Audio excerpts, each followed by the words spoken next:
Hello. Hello. Hello. Red, red. Red Robin.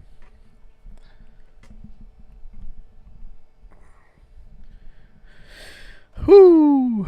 Whoa. Yes, caveman, I am in Louisville, Mississippi. No. I don't like this arm no more. Hey, Darren. Well, oh, my head is a sweating already, so we're ditching that. So it's definitely a 3-day weekend, so I'm really hoping to relax a little. I relaxed a lot today. I took a nap. I don't think you can relax any more than taking naps.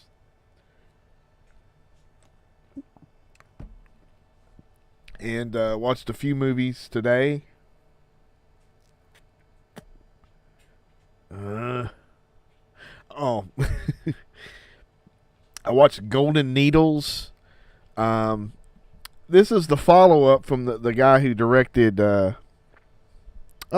Caveman's in E-Town. Nice. I see.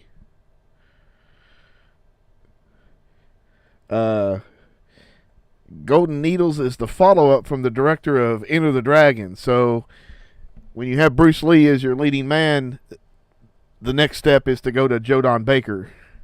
Hello, movie junkie John. It is what it is. That's what's up. Oh, yes it is. I have to mow my grass, and things didn't work out today, so hopefully tomorrow. Hey, Dirk. Not much. Relaxing. Watching some lame movies like Golden Needles. I bought it off the Kino sale a while back, so I decided to go ahead and watch it. The guy who did the music for Enter the Dragon does the same music here, and it's very similar music. Hey. I got Captain Caveman. And the Teen Angels. Let me put it back on my shelf. Whew. So, I got this in, and we were trying to figure out what I was getting from New Jersey. So, and I forgot. I ordered this, but it was out of stock from Diabolic, from Jesse, as some people say.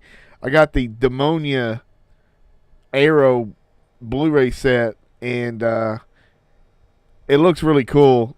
I'm gonna try to watch the documentary tonight. It's got a whole disc of Fulci talks. It's 90 minutes long, so I'm interested in seeing that.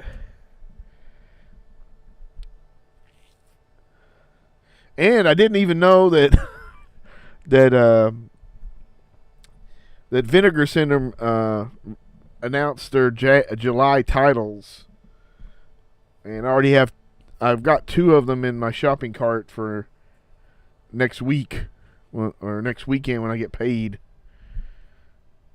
So I did watch Men last night, and I'm not really sure what to make of it.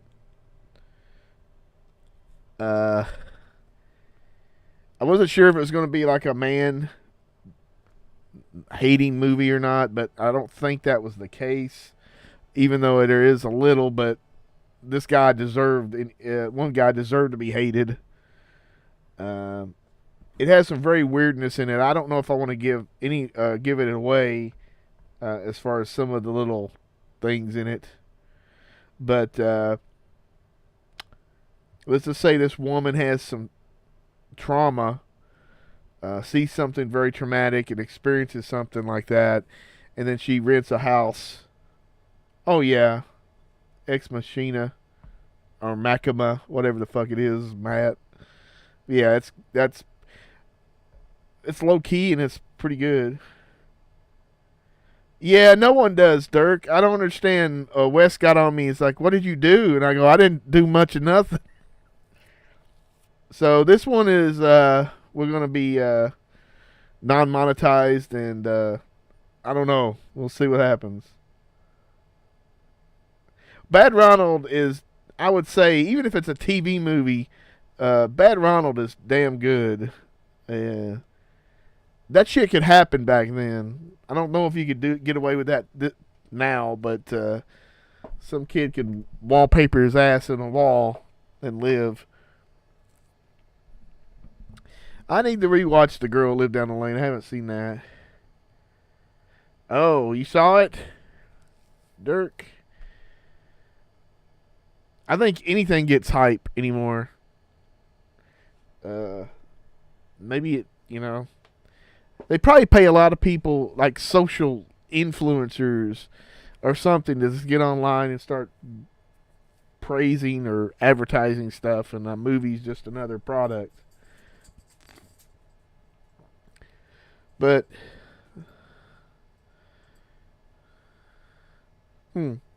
yeah, I'm looking forward to seeing it at some point. But men,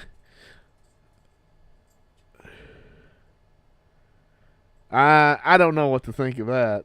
If that's this craziness.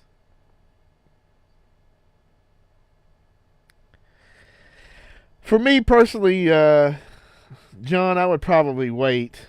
But I don't know.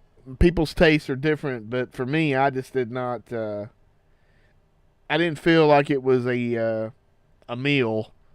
I felt like you got a bunch of food, but it wasn't enough there to make a good meal. So I wasn't that impressed with it. But let me see if I can get this men stuff out.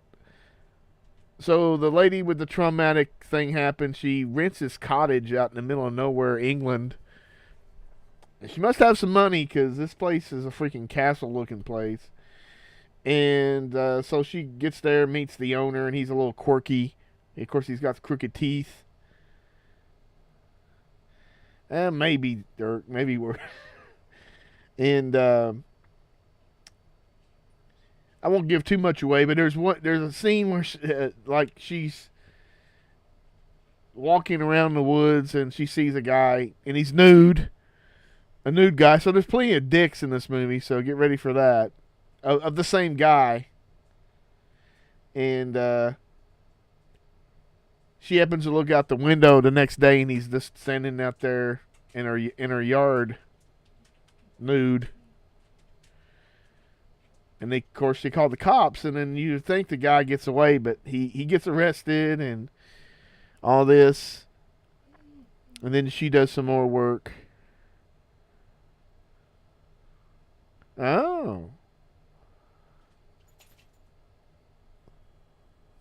Some cat mouse might help you too. Yeah, I'm not. I mean, I like Videodrome, but there's something about it. I don't know, but I mean, I definitely have the Criterion version. What do you want, doggy? What do you want, Bubba? What do you want? What do you want? You don't want to go outside. Good boy.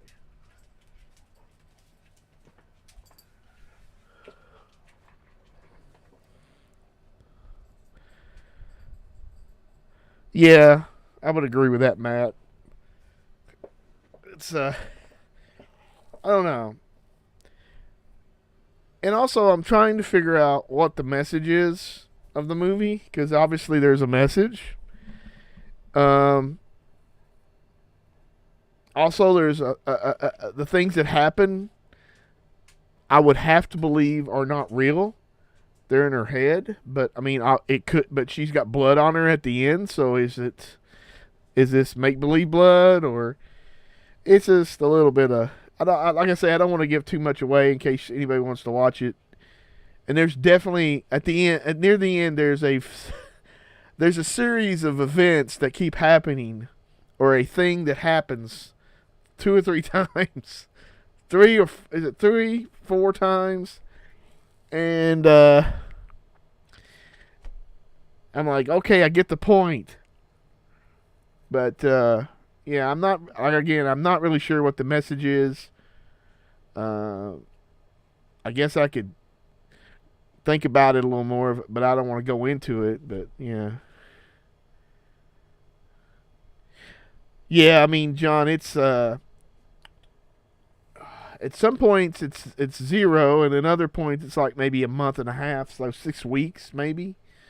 So also depending on who the movie's released from.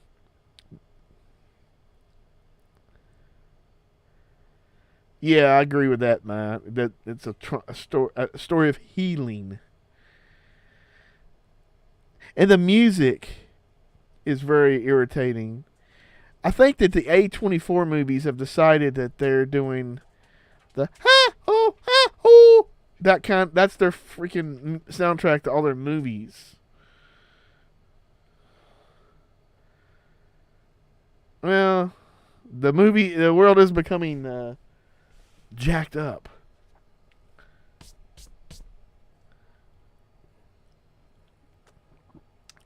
All right, I gotta let this dog out, I guess. You want to go out? I don't know why you want to go out in this heat, Bubba.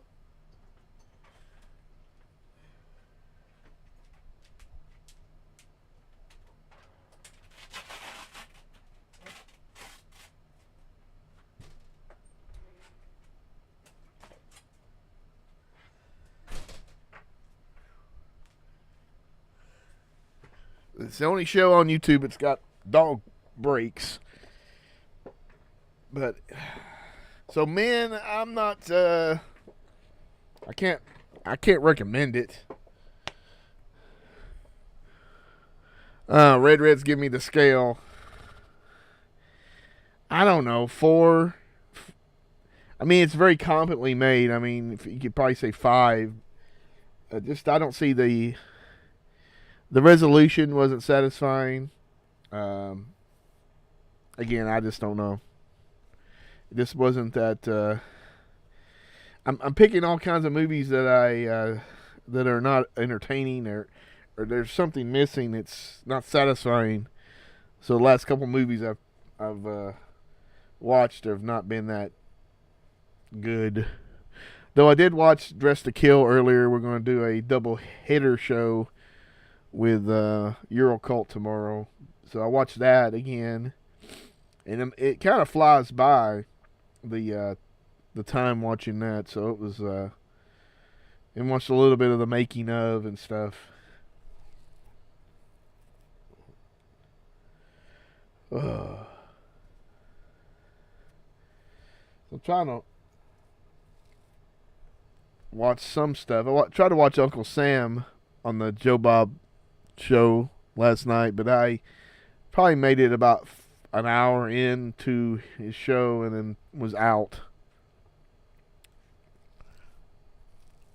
So I might watch it if it comes on tomorrow or Monday. I may watch it, but it's hard to say. We'll have to wait and see. I got the Batman 4K Steelbooks. I want to watch it. I haven't watched it yet. I've had it for at least a month, I think. So I'm going to try to watch it tomorrow or Monday. Let's see if I can.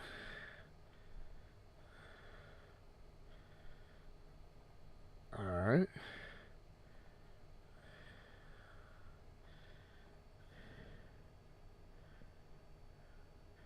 Yeah, the 4K is super expensive. I mean, for what it is, I wouldn't give $20, man. That's just too much. Or I think it's like close to $40. I know Grindhouse Video had a sale. What the fudge? I'm on the wrong screen.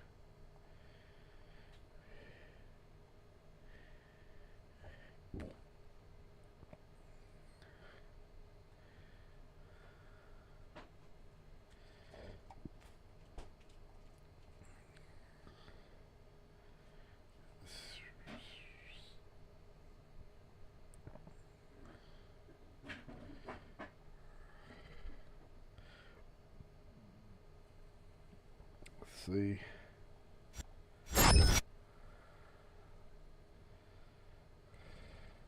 I was watching some Night Ripper on Master Chaos.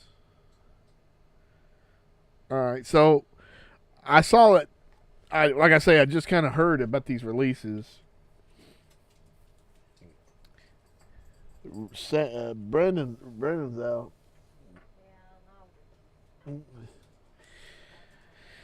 So the one two I'm interested in is, of course, Righting Wrongs, which I thought I have seen this before, but it must be another film with Cynthia Rothrock and Jan Ball. Cool. That sounds like a plan, Dirk.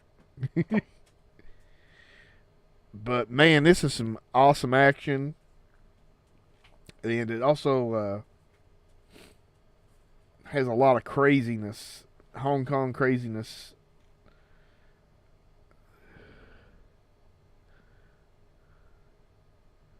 Yeah, we recorded the whole show, and for some reason we were using Skype to record it, and it didn't record it.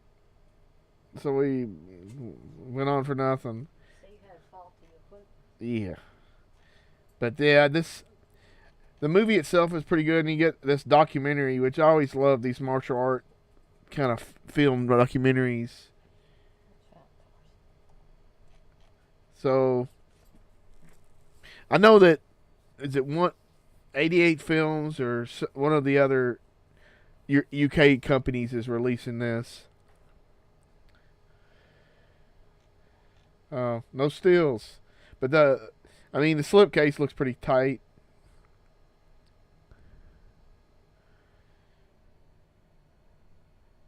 And then the other one is probably, I don't know how many people will like it or not, but I find it interesting. I don't know. It's Shriek of the Mutilated.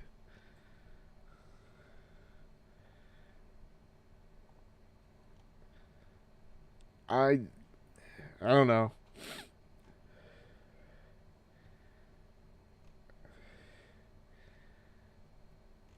Those are the two that interest me. Ooh, what the fuck? This movie right here, I'm a big fan of Satan's Children. But I already have a Blu-ray of it on double feature with something else, I think. So I'd have to look into it a little further.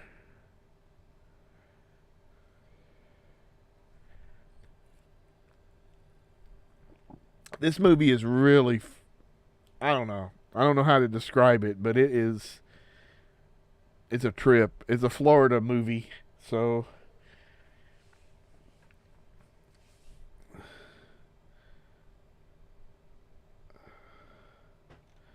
but yeah, this is I didn't know. I thought I remembered this, but I thought it was Agatha. Did I grab any Criterion? Not as of yet.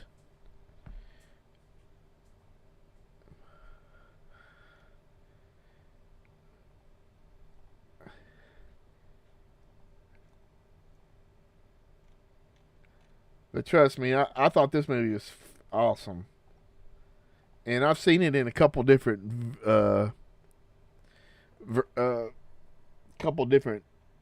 things. I mean, I probably saw a VHS rip, and then I think it came out on DVD, and then I got the Blu-ray. For some reason, I'm thinking it was a double feature with Zodiac Killer, but anyway, very cool, as someone might say. And I know that people going on about the Jess Franco double feature.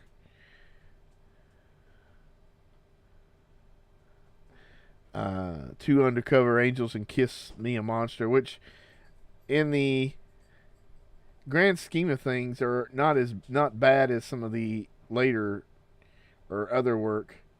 I can't tell if it's a nip or what that is.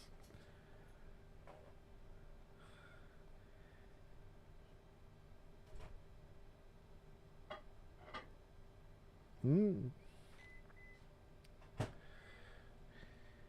then someone they were mentioning Cyber Vengeance, which of course I've never heard of. I'm sure it's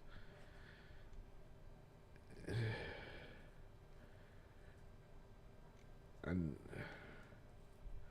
I don't know, it's by the same director who did Blue Vengeance, which it's all vengeance. All the time. Oh, wow.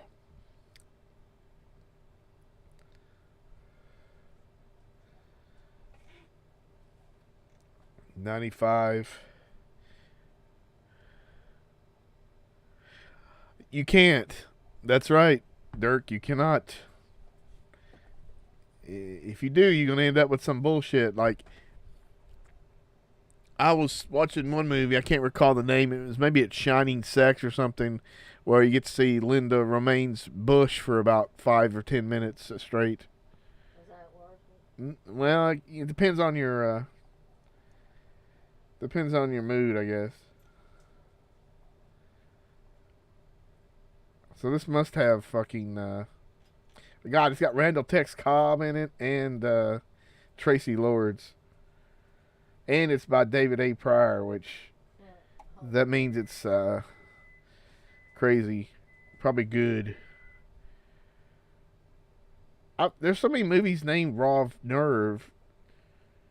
God, Ted Pryor or David A. Pryor has a movie with Glenn Ford, Jan Michael Vincent, and Randall Tex Cobb, and his brother. That's crazy.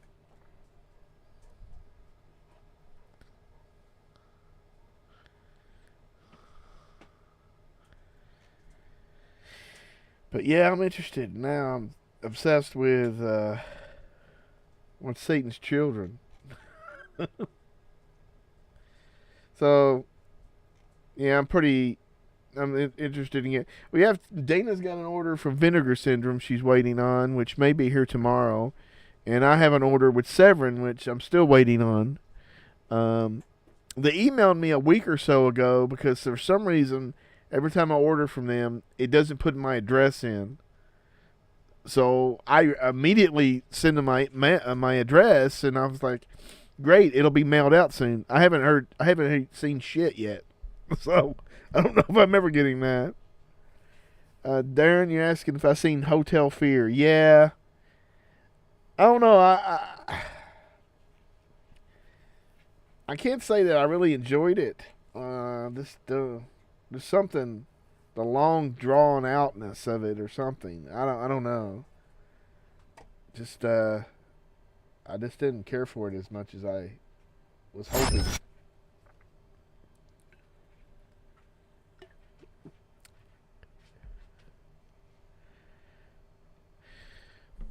Well, while I'm sitting here, let me just take a damn look. Maybe I'll be pleasantly surprised.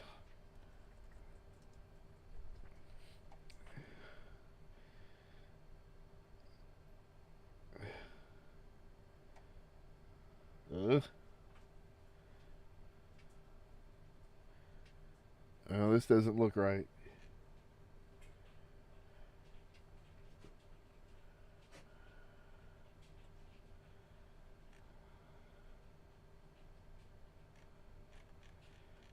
I don't know. This is weird looking. So, yeah, it's very slow. Let me see. Let me try this.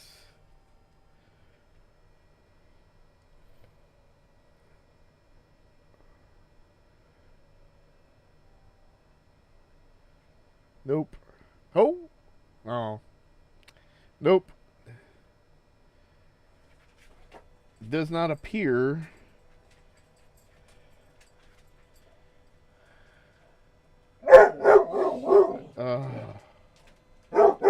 Shut up!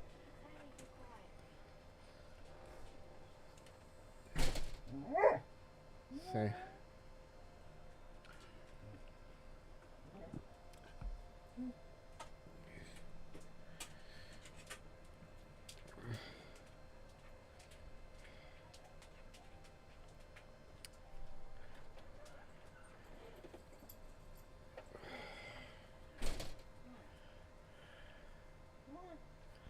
Sammy.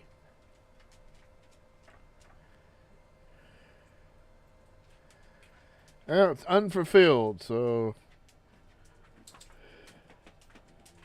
that's a good deal, Dirt. I don't know if I really like that final cut or whatever he did. It just didn't. I didn't care for it. I guess I like the original cut, the theatrical. I just didn't, cause it. I'll be honest. I've watched it a few times. Obviously, I can't remember everything, but that scene where they go to some fucking mansion or something with these people, or have like dinner and stuff. I don't recall any of that before, so I'm assuming that's just stuff he put back in. But I mean, I did not. I thought it was. It didn't seem to fit. But I don't know if I spoke. We watched Star Wars on 4K because it went down pretty low. I got it for like $14 from Amazon. The 4K of New Hope, and man, it looked good. I thought it looked great and sounded pretty good as well. So I'm not really sure if I'll be getting any of the others. I do have Rogue One, which I think is the best one of the recent films, obviously. I'll probably get maybe Empire Strikes Back at some point. If it gets down to that sweet spot. Last year, I don't think there was very good Black Friday sales, or at least stuff that I wanted, as far as like Best Buy and Amazon. I think it wasn't as good as the previous years, so we'll just have to wait and see what happens this year.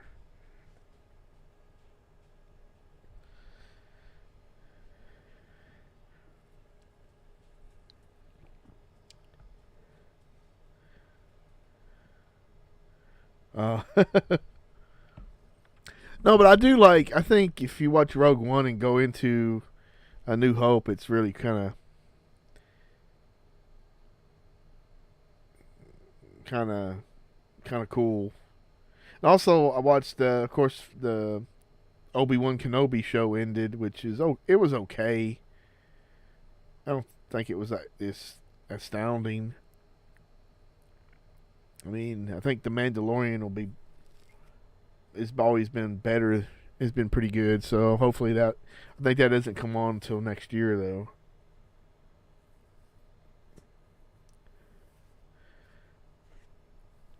But hmm.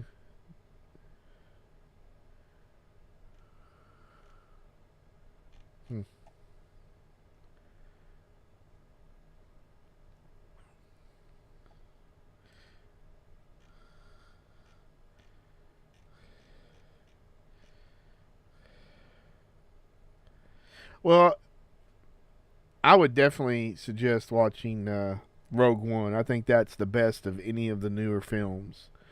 Um, Darren's asking, "What do you watch on 4th of July?" Now, I mean, this may sound a little crazy because um, there's a James Cagney movie called Yankee Doodle Dandy, and I don't know. I just happened to see that years ago.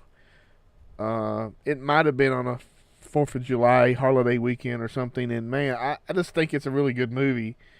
You know, it does have a lot of song and dances in it and stuff in it, which I could do without. But beyond that, I really like it. Other than that, I really don't think I have anything I really watch on a standard, a basis of holiday films like that for 4th of July.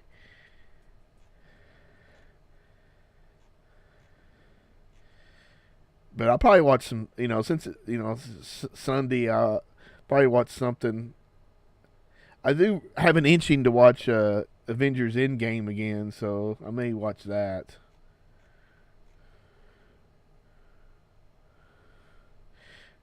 Yeah, I remember seeing that Born on the 4th of July in the theater a long, long time ago. Wow. Terror Squad. Yeah, that's true, John. That's a good one. Terror Squad, it was filmed in Indiana. It's coming out from Code Red and Kino September 13th with Chuck Connors. Yeah, Return of the Living Dead. That's another one. And I saw that the 4K is coming out of I Know What You Did Last Summer, September 27th. That movie's okay. I'm not into it. And I know I saw from, yeah, yeah. And then there's a bunch of Synapse's 4K releases like Blue Sunshine, Deadly Spawn. It's kind of crazy.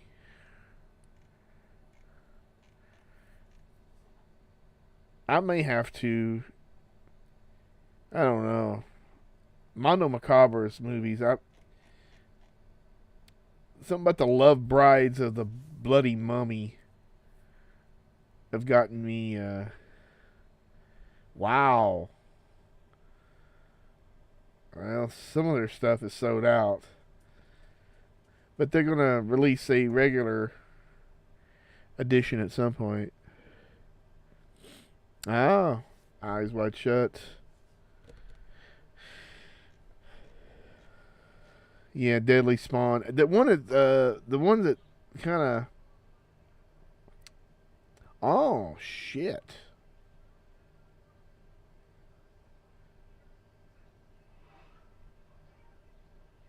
So it looks like they said one of the Arrow titles already hinted for the release of the Shaw Scope Volume 2 is The Kid with the Goading Arm, which is really good.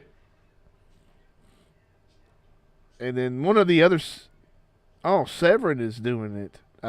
Action Mutant or Mutant Action. It's a Spanish movie from '93.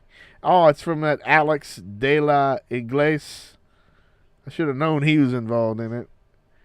I thought I've watched some of that, but I can't remember.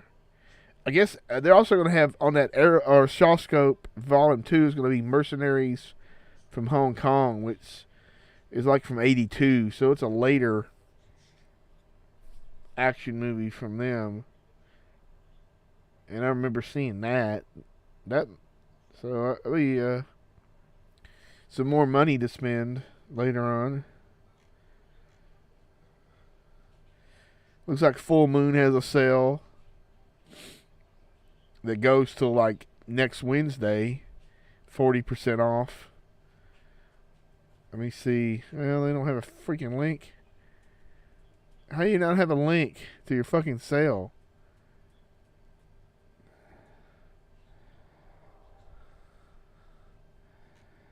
Yeah.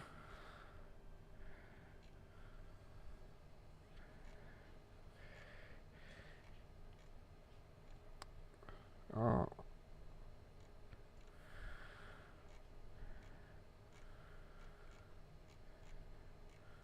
And I guess they're coming out with another Dracula 4K from Bram Stoker's Dracula.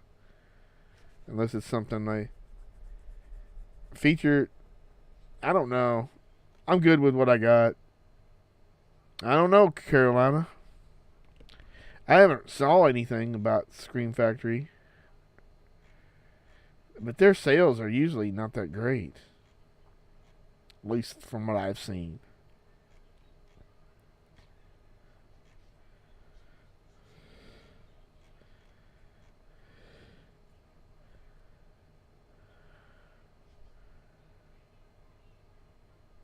Ooh. Well, let's take a look.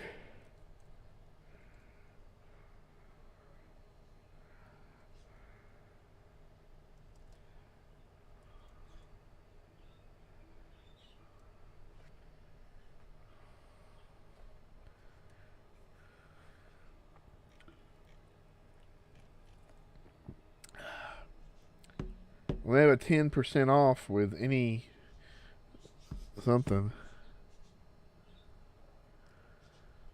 Hmm.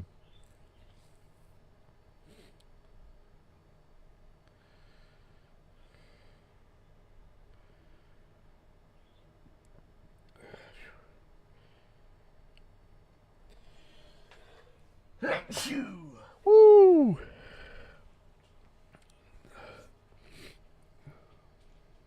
Uh-oh, yep. 50% off Arrow Videos. Whoa. This one's pretty crazy. The RoboCop 4K for $25.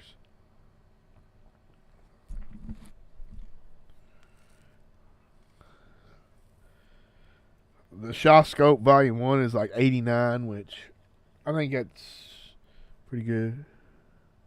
Oh, another sale too.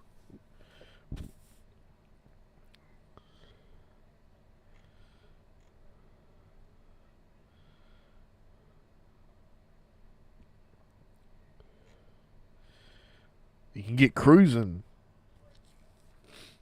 And it was funny because just a little tidbit about Brian De Palma was looking to direct Cruising, and in his words, Bobby, what do you say, Billy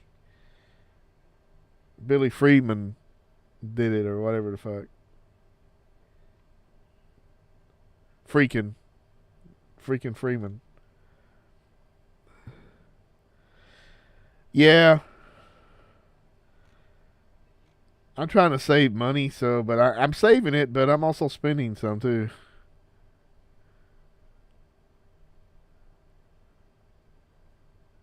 How often do you do an entire stream or movie review?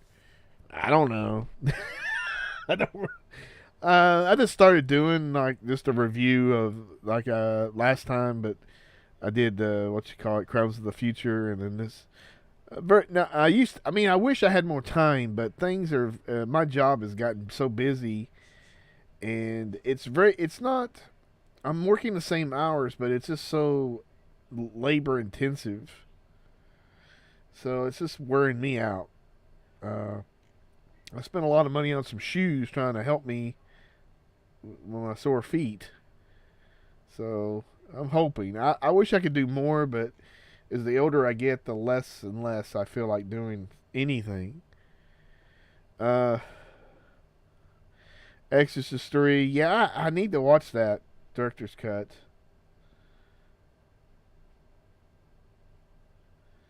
So yeah, there's some pretty decent prices, I guess, for $20 a Blu-ray. I don't know how decent that is. Red Queen kills 7 times is 15 bucks on there, so that's not a bad price at all.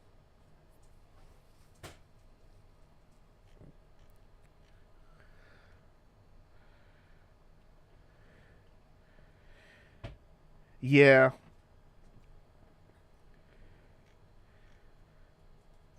Yeah, and I had to go to the hottest places in our building over the last week, so I was dead.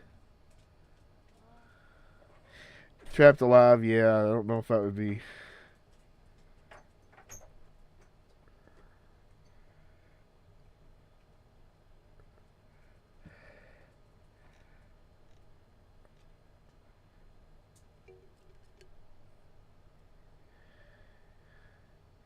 And if you buy from Arrow, I'm not. If you buy from their website, I wasn't aware of this until like the last 6 or 7 months, maybe a year, that you get points, and you can use those points to get discounts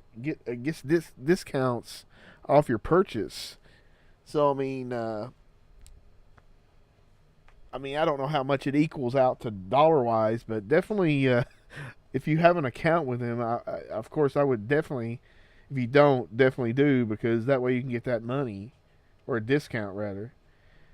Also, I'm waiting for uh, that Jallo Black set to come out.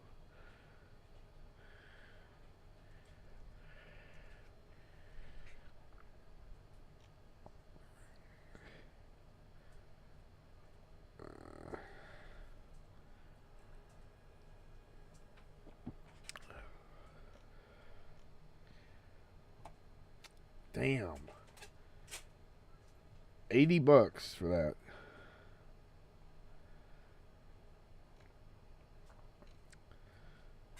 So you get 700 reward points. Oh,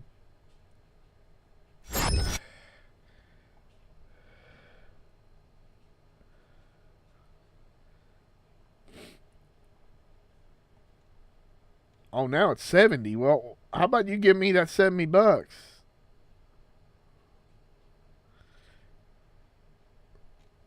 Hopefully, should I get the cheaper price?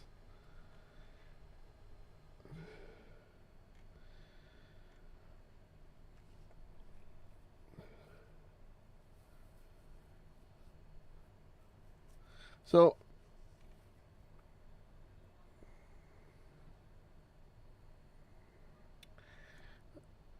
yeah, I'm looking forward to it.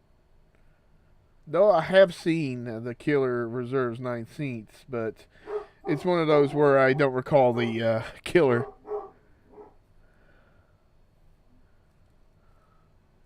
You're a smart person, Matt, because I wish. I like your Jello was better. That's what they should call them. But yeah, that would have been a smart plan. I'm afraid I'm gonna miss out on something.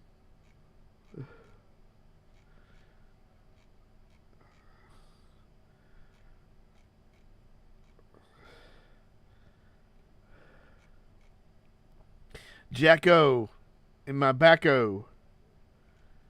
I was surprised. I don't know if I said this last time about the picture quality. It looked pretty damn good. So I'm not like some people. I think someone said they was going to wait until October to watch it, but I guess I am too.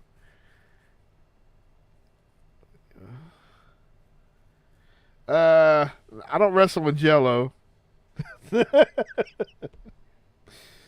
don't wrestle at all. I'll probably break my neck in one move. I actually with help power bombed Uncle Bill and cracked his ribs one time. We had a kind of a wild party at a lake. I guess his rib hit the. I was trying to do it, on the mattress, but we must have hit the frame or something. Damn. Oh well. Yeah, 88 Films is getting this deluxe set of Righting Wrongs.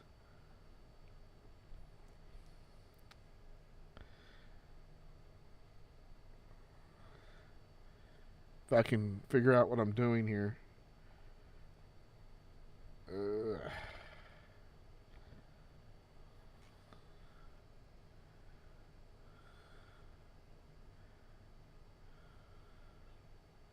Well, that's kind of how they do it, John. That's how like Bill Lustig did it for Blue Underground. They just keep out putting the same movies out because they have the rights to them, and I guess it costs the costs are a lot less than what it would be to acquire new films, which is how you say lame.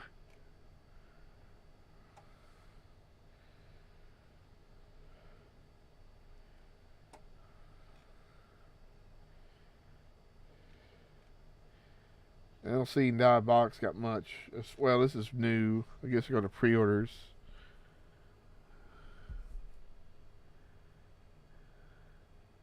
Ew, that's no fun for. Yeah, I don't want to. No Jello wrestling. What the fuck? Murder in the front row.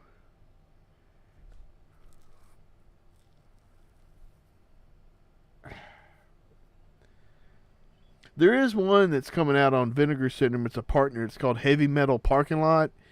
And, I've got a video of it somewhere, but, it's pretty fun to watch. but I don't know about passing.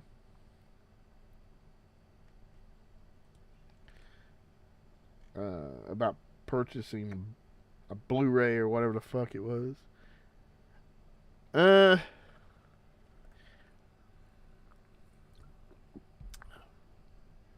I saw there was one.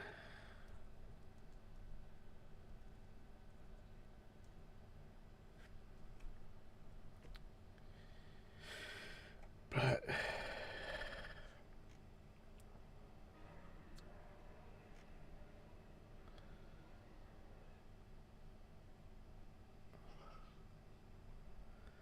oh yeah, I don't know, Bengal. Yeah, I want to see Blu-rays.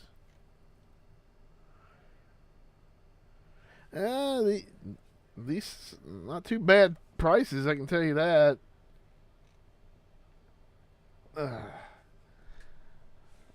Ooh,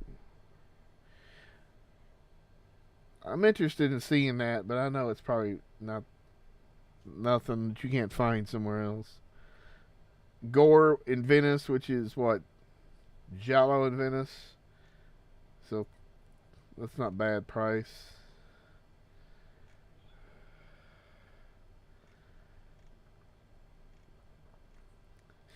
Oh man, I need to get this. This looks pretty good because I've seen like an HD transfer of it now. So I might purchase that.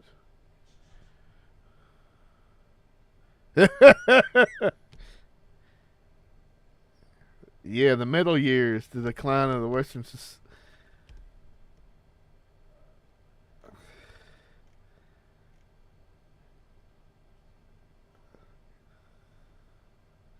Yeah, I'm thinking about both of those. Horror Bengal fan.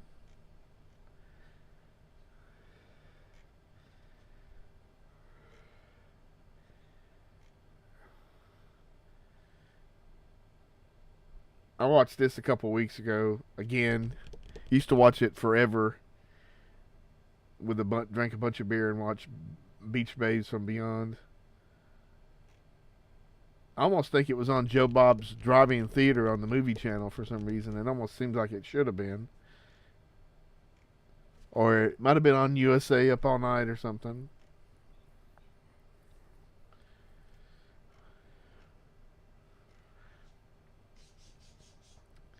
Yeah, there's some good stuff. I might have to see if I want to blow another $10 or $15. Yeah, there's also a sequel too, which I don't think I still haven't seen, and I don't know if it's really worth watching.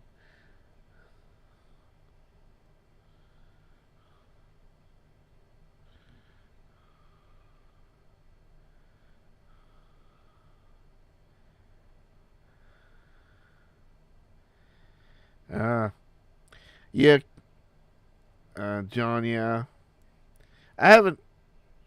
I'm trying to think if I got something of theirs, but a full moon. It was decent, but I can't remember what it was.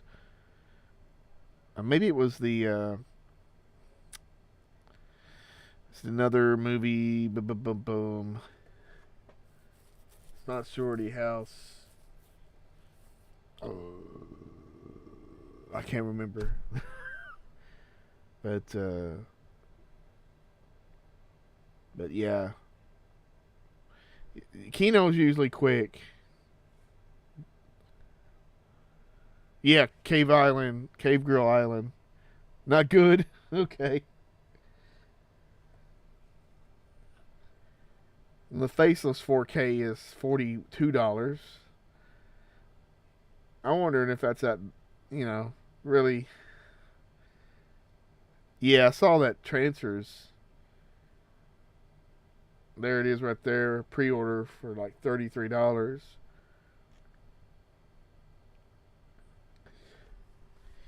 Flatliners from Arrow is coming out, apparently. The car or the Wraith? Well, if you're asking me that, Red, I'd have to go with the Wraith. The Wraith is awesome.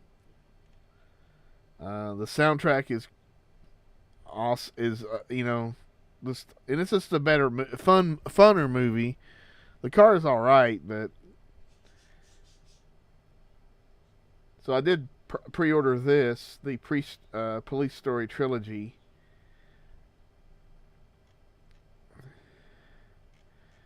When is this coming out? Fudge. September.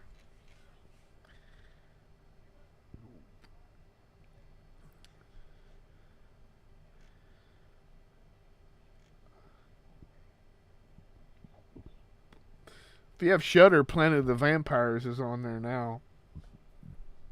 Which is, I just recently watched the ending of it. I mean, I've watched the movie, but for some reason never got to the end or didn't remember the end. It's got a little twist to it, but man, that looks good in HD. I did watch Hell High or Raging Fury, and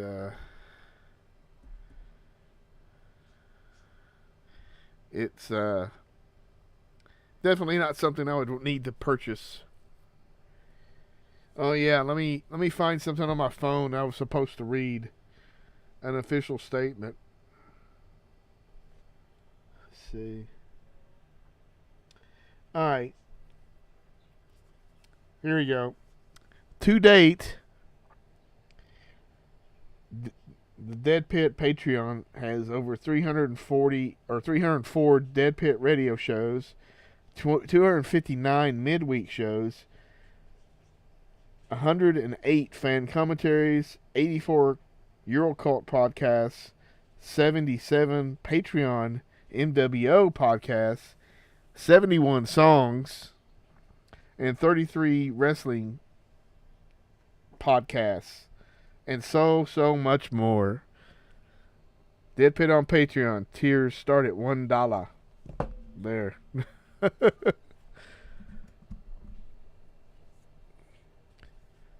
Oh. Oh, that'll be interesting, Ben.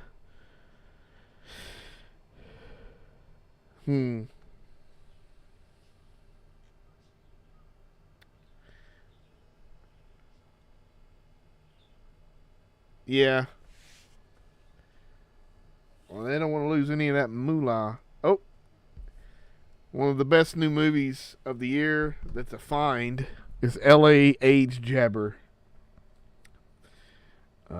Definitely, me and Dana talked about doing a commentary for this, but man, as of right now, it's only existing it's shot on video, and it's of course VHS, and the movie is like watching a I don't know, a Super Nintendo game on a big screen TV.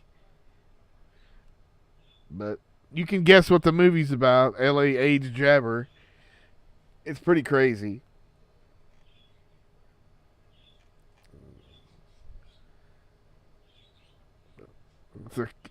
That poster makes it look like it's insane, but it's just it's pretty crazy. Yeah. There's a lot of those Empire films.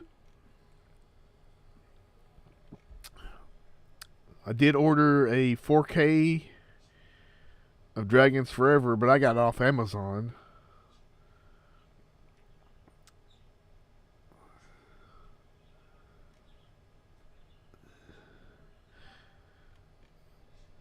Let me see if Dana Lynn wants to participate in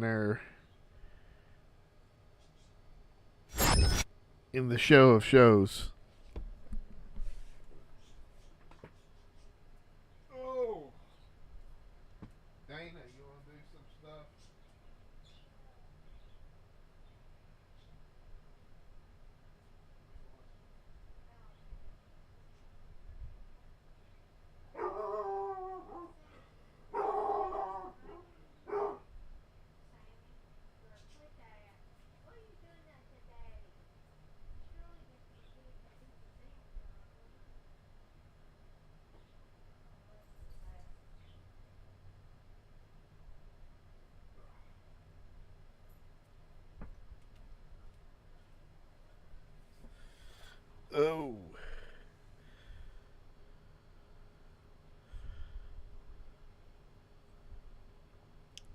Oh yeah, Ben Grimm, bloody muscle bodybuilder is quite the in hell. It's quite fun. It's very short that movie too.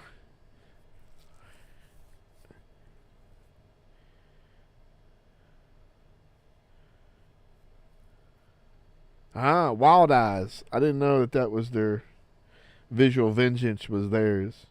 Of course, I don't know. Wild Eyes.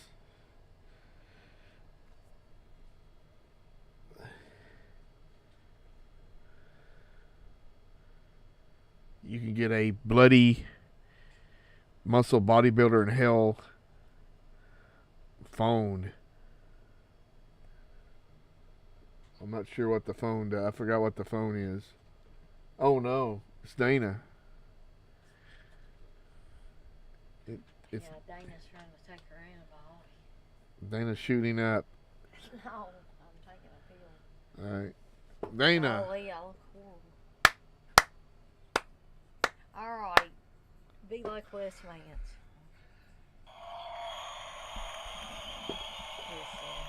I'm sure nobody's cheering for me.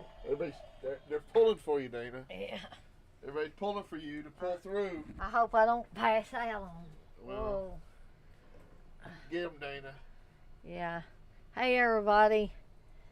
Do y'all like Steve's lights? Or can anybody your tell? lights. Well, they're mine, but you're borrowing them, so.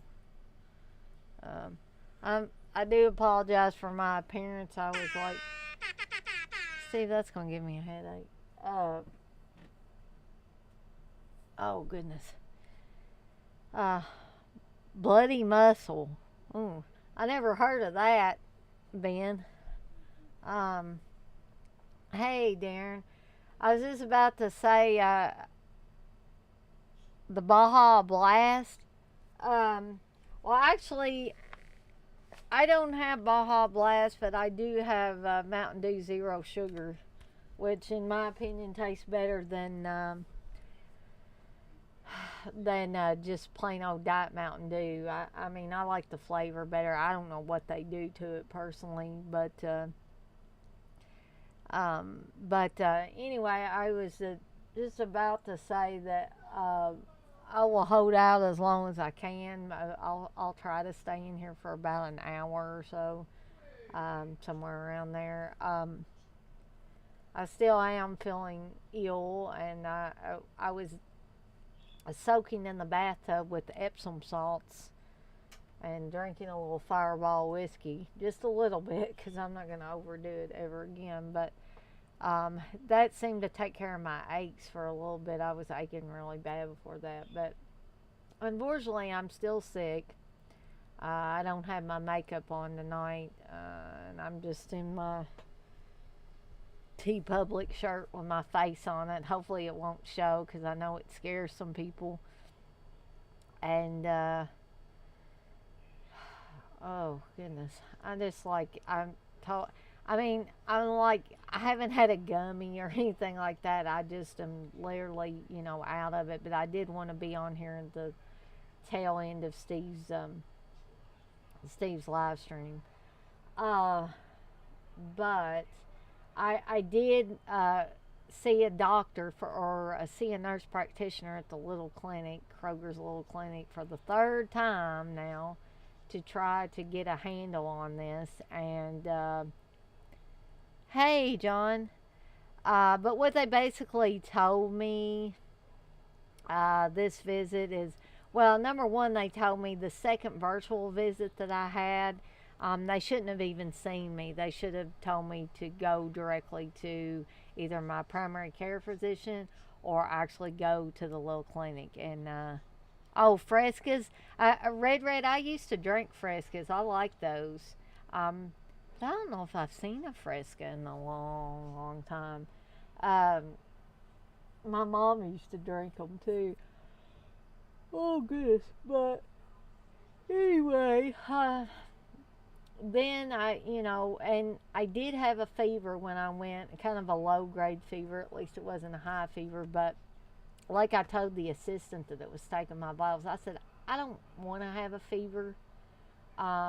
But she said, "Oh, I get it. You want validation." And I was like, "Yes," because I feel like some people think that I've had this fever so long that they're beginning to think I'm faking. And I think Steve, bless his heart, I think he was feeling that way too. And so, although it was not good for me to have a fever, I don't want to have a fever, but at least now there's medical validation that yes, I do have a fever. Maybe people will quit looking at me like I woke up with my nose on sideways or whatever. But actually, Ben, I think both Steve and I are supposed to get our items tomorrow. Did you get yours by FedEx? Because FedEx is what's shipping ours. And I don't know if that's because they waited just absolutely to the last minute to get ours sent out, and they thought they better use something like FedEx to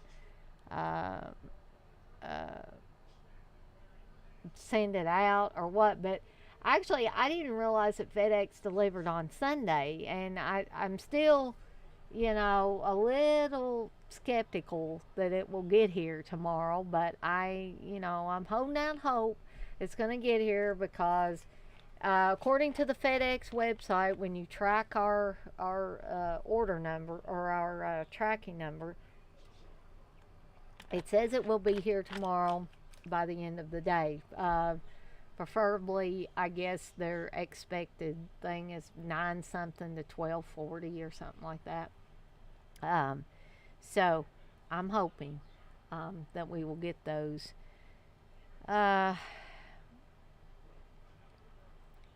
And John, you say your vinegar syndrome order says delivered today. We'll see. Is your ship finally? Yeah, it has. I think they waited until frickin' the 30th of June though to send it out. So it's like, why placate us and tell us that it'll be sent out within the final week, and you wait until the frickin' last day of the month to send stuff out. And I'm sure they slid on out and got some people's out July 1st probably.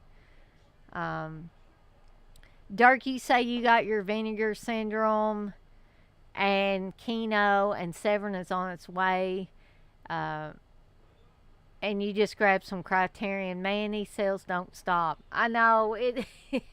It's dangerous. It's dangerous to our wallets.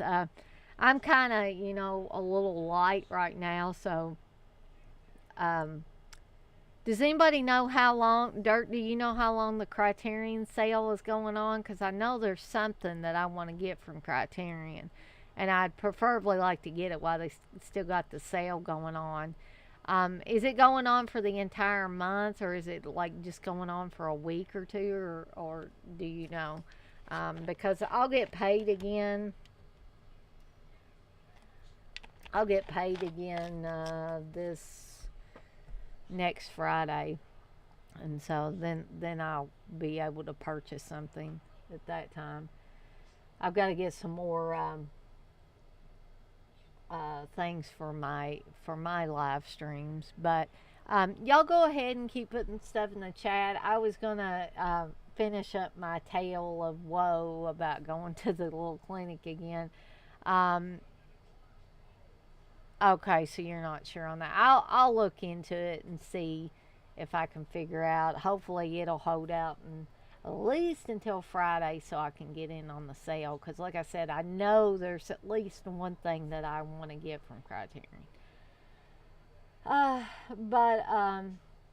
So anyway, I told her all my symptoms and stuff like that, and I was still having the fevers, and she said, well, what's the highest your fever has gotten, like this past week or so? And I said 103. And she said, okay. And the good news is there's no fluid in my lungs. But which I told them, I said, I'm not having any trouble breathing. I'm not having any tightness in the chest. They did ask me if I had any heart conditions. I'm like, not that I know of. They asked me if I smoked, and I said no. But they have to ask all that stuff. And they asked my weight. They asked how tall I was, and I said, well, between 5'6" and 5'7". And they said, would you like to know? I said, sure. So I went over there and let them measure me. And actually, I am in between 5'6" and 5'7", but the assistant just said she was gonna call it closer to 5'7". So I guess I'm 5'7", but uh, anyway, so after asking me a bunch of questions and stuff and everything, she basically said, because I had tested positive like about 3 weeks ago for COVID. She said sometimes there are people that they call long haulers that even when COVID gets out of their system, they still continue to have lingering effects from the COVID. Some people worse than others. And because I'm diabetic, I'm type 1 diabetic, of course, and she said that could affect things. Different people have different reactions to COVID. She said being low energy, she said that may very well last for years. The aching could last for months. Hopefully, the fever is something that will go away sooner rather than later so that I can get back to the office and work. What are you doing back there, Steve? Steve's playing around with the lights, I guess. No, John, thankfully I didn't lose my taste, but my parents... Yeah, you lost your movie taste because you like some horrible movies. Oh, well, whatever. We're not talking about that kind of taste, Steve. But my parents both, even after they had the vaccination, they got COVID last year. And they lost some of their sense of taste. Yeah, they lost some of their sense. Steve, stop talking about my parents, okay? And my mom also has kind of like a brain fog, which some people can have neurological effects. Thankfully, I don't think I have any neurological effects from the COVID. It's the kind of fog you don't want to drive through, right, Dana? That kind of. Can you go away? I'm trying to tell the story, okay? And she also said that basically I have a very bad sinus infection due to the COVID that possibly is causing some of these lingering effects. So she wrote me another note because I talked to my supervisor yesterday. And we were talking about, she wanted to sign me this ticket, but while I had her on the phone, I just wanted to make sure that everything was okay with me working from home. And she's like, sure, yeah, that's okay. And then she paused and she said, but Kevin said, and Kevin is the manager over IT at Stockyards, he said that I may want to get a more updated doctor's note just in case our HR department starts asking questions about a hourly employee still working from home. And I was like, okay, cool. That I totally understand. You got to follow the rules. And Kim, my supervisor, has been really awesome all through this, telling me to work from home as much as I needed. But they still got to follow the rules set forth by HR. And I'm sure they don't want any mess getting started. So I made sure I got another note, which basically says that I can return to work either July 5th or when my fevers are gone.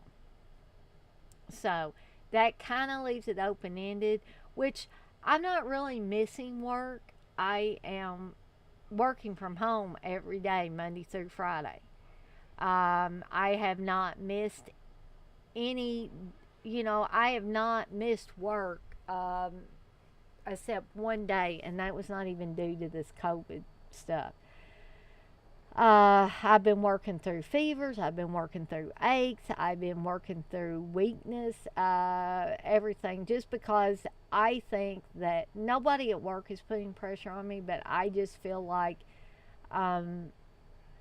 as long as I feel up to it, I think that I can sit back here, back at my desk, and answer phone calls and do tickets. And I was proud that I did over 300 or completed over 300 tickets in June. That was just me. Other people did, maybe a few more. Some people did a few less than I did. But it made me very proud because to me, that's a lot of tickets. Anyway, that's where I'm at as far as my sickness. So I will be working from home a little bit longer. John, you say what's bad too is that COVID evolved so much. People often get it, but the tests don't pick it up. Yeah. I actually tested positive using a home test, and I heard somebody tell another person at the little clinic that the negative, when they show as negative, it's like 85% effective.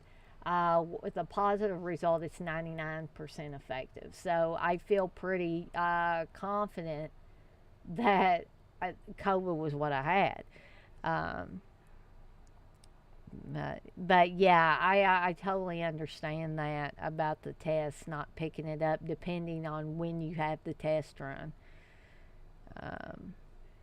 Texas, you say, hey all, just got in from seeing Black Phone.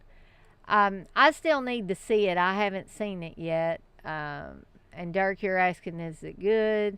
Darren, you say, hey Tex, I wasn't too keen on the Black Phone. And Dirk, you said you're hearing mixed reviews. I was thinking that Steve maybe had heard some mixed reviews too. And Ben, you thought Black Phone was pretty good and you'd watch it again.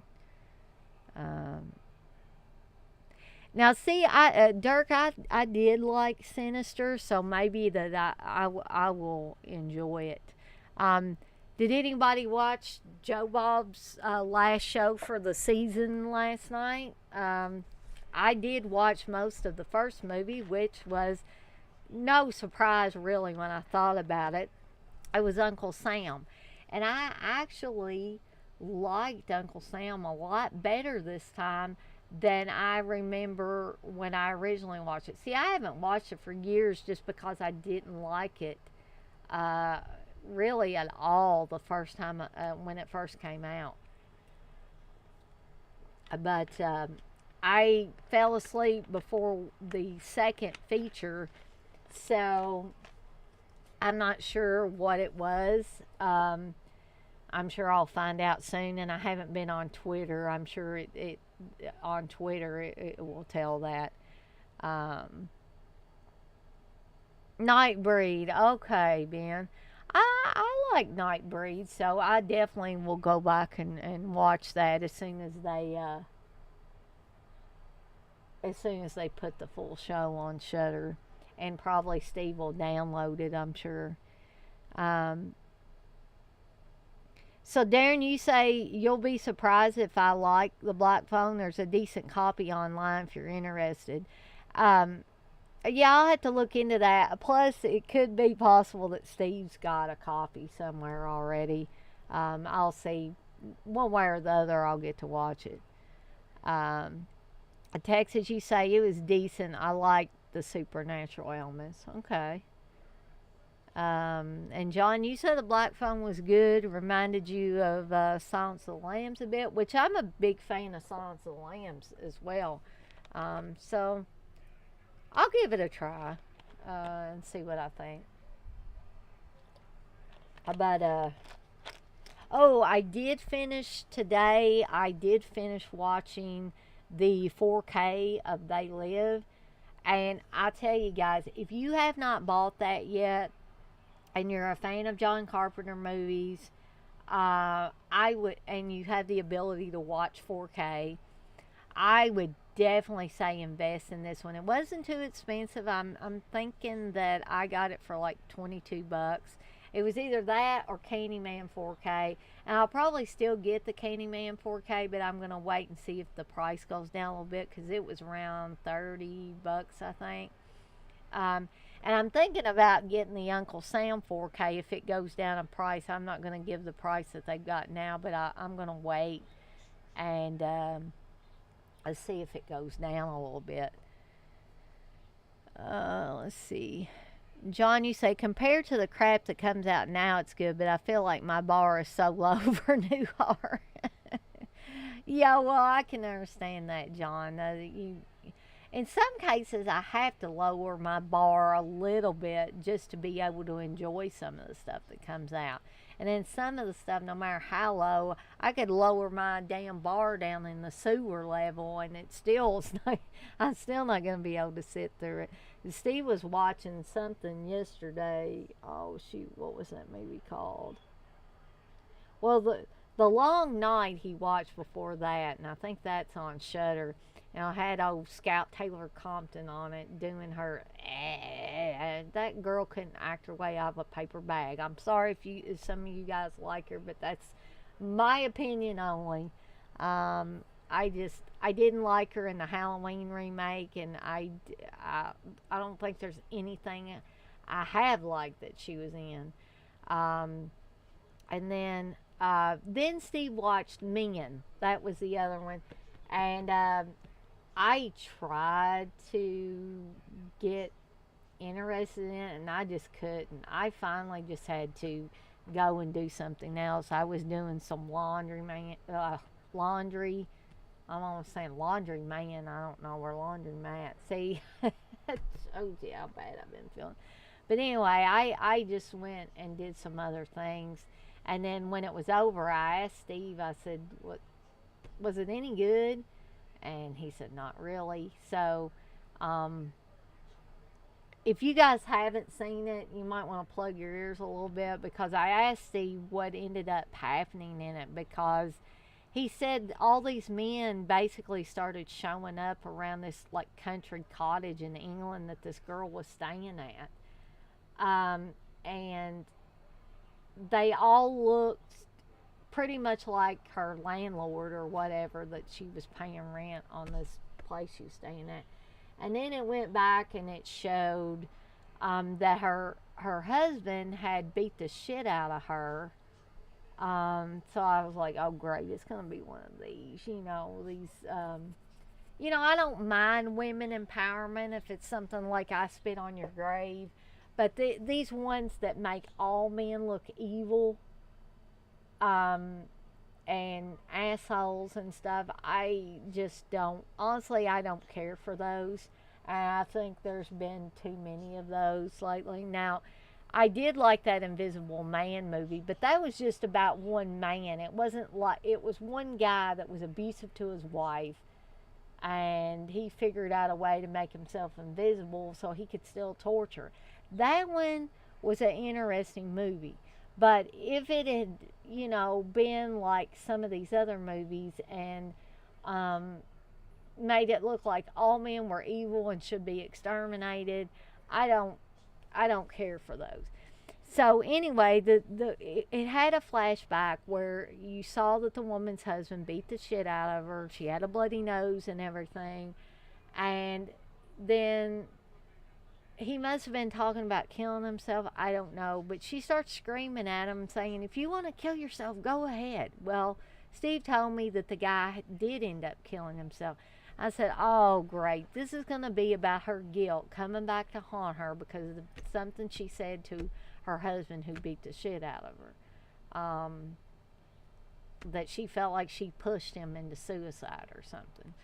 But so then Steve told me that near the end of it, it was like men were giving birth to other men. And I'm like, does that make any sense at all? And I said, so it was all about her guilt, torturing her basically. And he said, yeah, I guess kind of.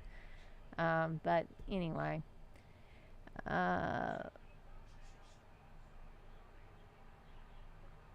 Let's see.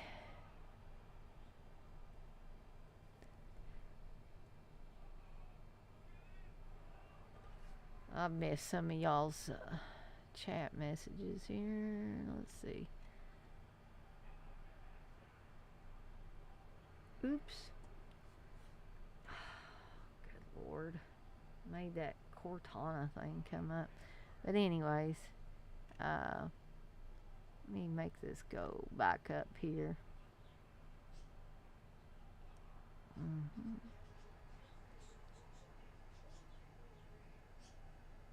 Mm-hmm. Texas, you say Steve's Black Market Emporium. Yeah, that's what we should call it.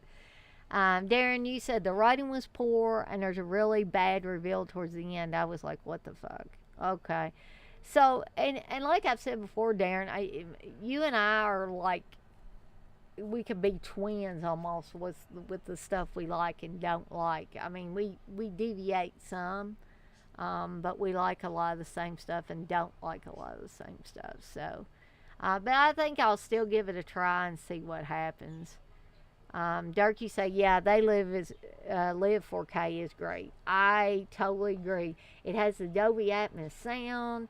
The picture quality or the transfer is really, really good. And after Steve was asleep, he had to take a nap earlier today. So after I finished that up, I put in my Prince of Darkness 4K. And so then they got me to thinking that I would start watching my horror 4Ks. Just start at the beginning of the alphabet and take the first 4K, horror 4K on there. And that was Alligator. And that's why I have been back there watching the 4K of Alligator. And I'm, at some point in the future, I'm going to do, and this will probably have to be broken up into more than one live stream, but to do them on my horror 4Ks, not just any 4Ks I have, but the horror 4Ks. So I think, or I hope that you guys will enjoy that. Dirk, you say the 92 Candyman, right? Yes. I don't ever have the urge to watch that Jordan Peele thing. No. I'll stick with the 92 Candyman. Carolina Chupacabra, you say, is the black phone elevated or is it good old horror that it doesn't take a UCLA film student to enjoy? And John, you say it's not elevated, thank God. Well, that's a plus right there.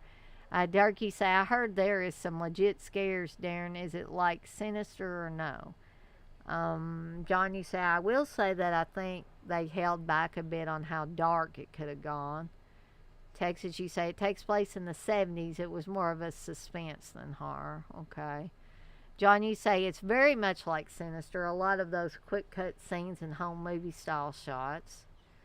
Carolina Chupacabra, you said, it sounds like I might like it. We'll check it out. Red, you say, have you ever watched the Vincent Price film Tales of Terror, and did you watch Men at Home or in theaters?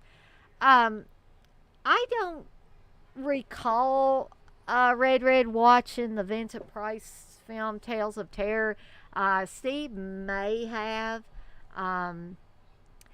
And Steve was actually watching Men at Home. Is Red? Is there? I mean, have you heard that there are some differences if you watch it at home versus in a theater? Is it better in the theater?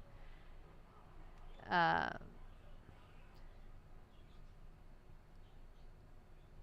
Ben, you say Men had good body horror, which, I mean, do you mean towards the end or just overall, Ben? Because I like a good body horror story. I mean, I'm a huge Cronenberg fan, and a lot of his stuff is body horror. But what I saw of Men, I just didn't care for. I almost felt like it was trying to browbeat you with some kind of message, and I don't need that in my horror movies. I really don't. I just want to watch it for entertainment purposes, not to give me any message. Texas, you said the end of Men was hysterical. Well, it sounded hysterical from what Steve was telling me. Apollos, you say, sounds like that Goobacks episode of South Park. I'll have to ask Steve about that one. He's seen a lot more South Park than I have. Dirk, you say, hey Darren, there's no wrong opinions, brother. I didn't like Sinister till years later. It's strange how that works sometimes.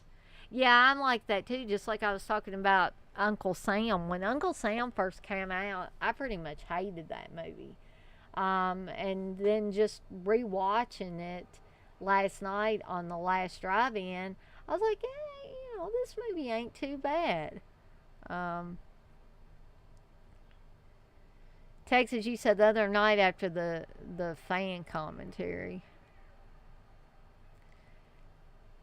Texas, you said, I checked my email, my Severin was shipped. Um, well, I don't know. Poor Steve. He has the worst luck with Severin. Every time he orders something from him, and he's probably told you guys this too. He says that they always tell him pretty much the order was sent to them, and they didn't have a shipping address for him. And I'm like, well, then how in the hell does the order go through? Usually, when you make an order at any place, if you don't have your address in there, there's going to be a stoppage point somewhere where you're going to have to go back and put it in there. So I don't really understand that. And I think that delayed his Severin order. Red, you say, I didn't know you could stream Men. Red, to be honest, I don't think Steve streamed it. I think he may have possibly downloaded it. I don't know. I really don't know how he got it. Carolina Chupacabra, I do like Body Melt. I actually have a Blu-ray of it. It's been a little bit since I watched it. I've actually got it over in a stack of 90s movies. I need to go back and finish those 90s horror retrospectives. Ben, you say, towards the end of Men was the body horror, one especially with a hand that was grody. Okay, gotcha. And you say, sometimes knowing what to expect makes a movie better on second viewing. Yeah, I could see that too. Sometimes going into them blind kind of, I don't know, it just kind of leaves you feeling empty with some movies. And then some movies you want to go into them blind. You don't want to hear anything about it. You don't want to hear anybody's thoughts on it. Apology, say, hey Dana, I was watching Stranger Things season 4 and wondering, with its success and also how would you reboot Nightmare on Elm Street? Freddy is the granddaddy of all this stuff. Are you asking Apollos how I would reboot Nightmare on Elm Street? Well, I'll tell you one way I wouldn't reboot it. I wouldn't have Jackie Earle Haley playing Freddy Krueger. I would make Freddy a woman. You would. It'd be Francine, and it would be played by ECW's Francine. I don't even know who Francine is. Ow. Steve's going to make me hurt. Have you seen the Vincent Price thing, Tales of Terror, hun? I mean, there's a few of them, so it's kind of hard to remember. Okay. But I probably have, but, they all kind of run together after a while. But I will say, to repeat that, Apollos, before Steve came in here and started trying to strangle me, I would not have Jackie Earle Haley play Freddy Krueger, first of all, because that was the worst idea ever. I don't know whose lame brain idea that was. Who were the ad wizards who came up with that one? I don't know. To be totally honest with you, I would not want to reboot A Nightmare on Elm Street. Just leave it alone. Leave it the way it was. I think that movie was perfect the way it was. I think Wes Craven did it the best, and I just wouldn't want to mess with it personally. I guess unless somebody was holding a gun to my head or threatening to kill my dogs or something if I didn't reboot it.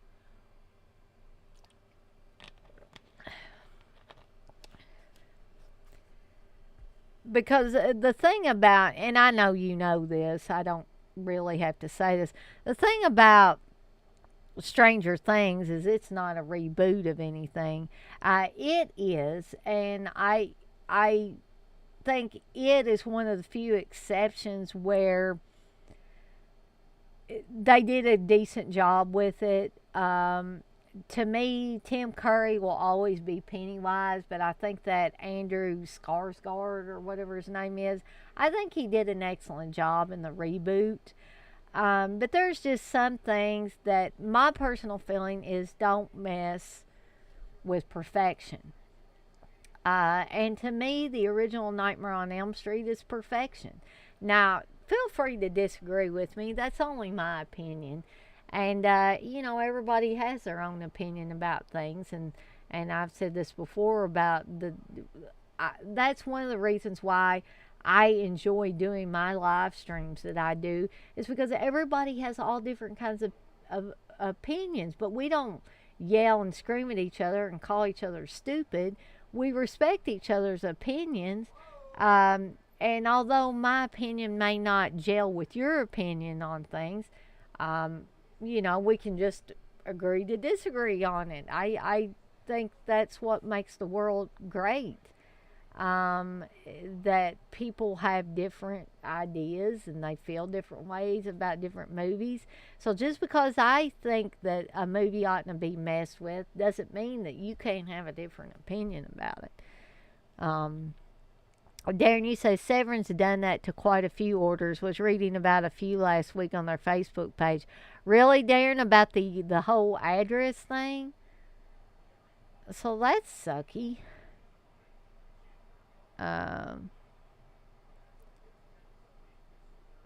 Ben, you say, what if someone offered $10 million to direct it? I could use $10 million just as well as the next person. But I don't know. I guess maybe if I was really down and out and needed that money, where I'm at now, I'm comfortable. So I would probably say no. And you guys can call me crazy, but I would have to be really down and out, maybe starving to death or something before I would do that. And I still don't know how I would do it. Because the chances of Robert Englund wanting to come back for a reboot, I just don't know if he would. And to me, Robert Englund is the only Freddy. Just like after a few years of Kane Hodder playing Jason in the Friday the 13th movies, he was the only Jason. He was the Jason that I was familiar with. And we all saw what happened with that.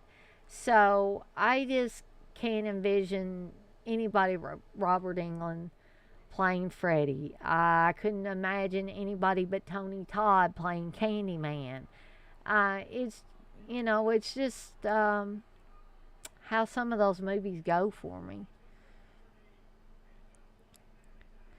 Apologies say they could maybe do something with that unmade Dream Warrior script by Wes Craven, since Freddy can take different forms.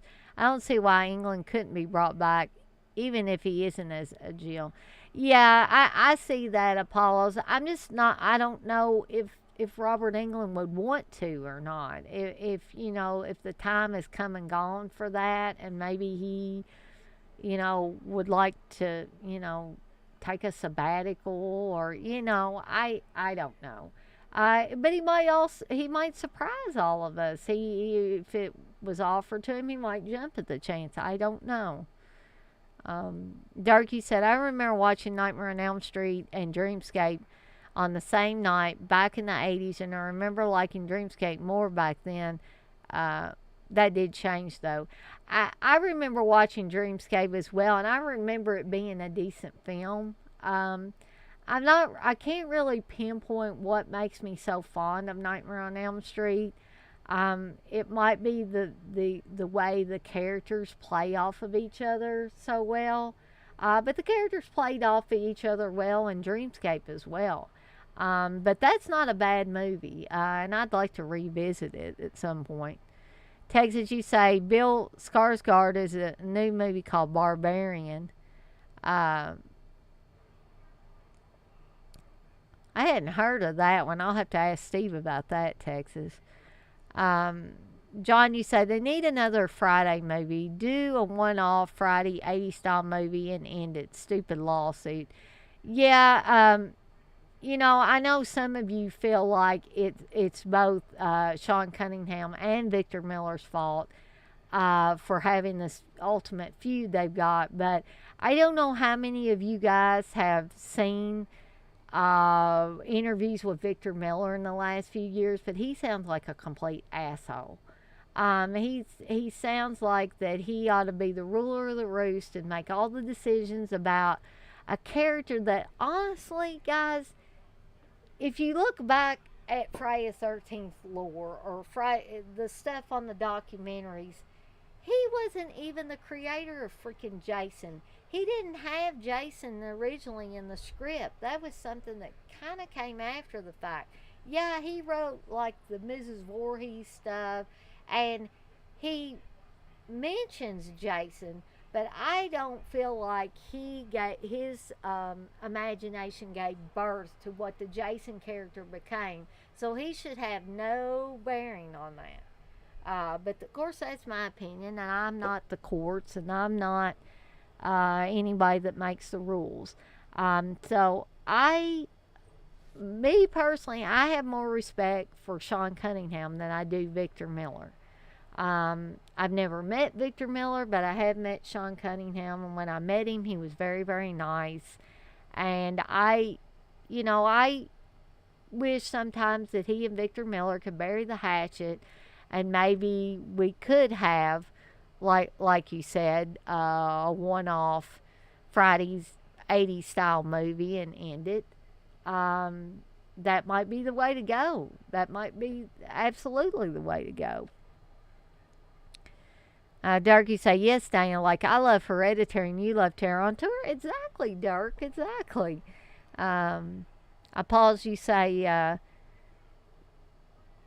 Dreamscape is pretty good. Inception probably stole the concept.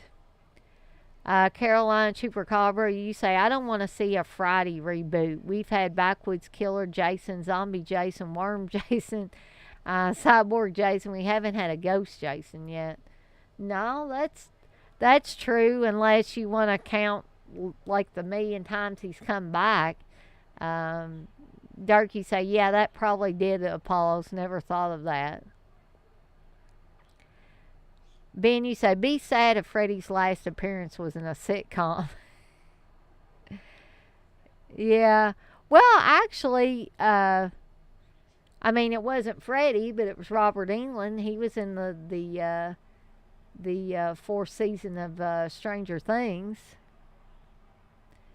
Apologies, say, I think he said he was ready a decade ago to do it, but he is getting too old. And I think that's the way a lot of people feel now. Like the time has come and gone for them to do that. When I talked about Phantasm Ravager, when I did the Phantasm series discussion, or dissection rather, I talked about that. I think that they ought to, I feel like Wes or CK, that they should have ended it with Oblivion. And just called it good, because they waited too long. By that time, both Reggie Bannister's pretty frail now. Angus Scrimm was obviously frail and sick, and nearly at the end of his life when he was doing that, and not able to be at the forefront as the tall man like he was in the other films, which is just makes me just sad. And Bruce Campbell said pretty much the same thing. He wouldn't return to play Ash again. John, you said, what do you think about this Salem's Lot remake? It'd be hard to top the 79 one. Oh, I totally agree. I guess I don't know if I've heard about it. That must have slipped under my radar about the Salem's Lot remake, or maybe Steve told me about it and I forgot. But I don't know. I just don't know. I would rather. Didn't they already make a Salem's Lot remake? Are they seriously going to do that again? Didn't they do one several years ago with Rob Lowe? or am I totally crazy? So I can't believe they're thinking about remaking it again. Red, you say, I think the only way a Freddy remake would work is if it were a prequel. Well, that might be an interesting way to go to cover the events prior to Nightmare on Elm Street. That would be interesting. Maybe go more back into Freddy's youth or something. The world. See, you don't usually open that thing. Yep. I guess you thought you'd take a chance. Are they remaking Salem's Lot again? Yeah, I guess so. Oh, Jesus Christ. Okay. Well, Steve said he guessed so I guess that's right. Let's see.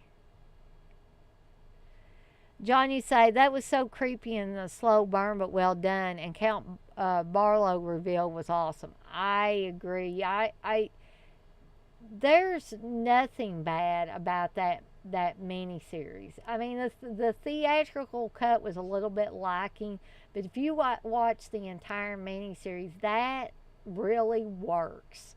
And it is creepy. My favorite scene in the original Salem's Lot is when the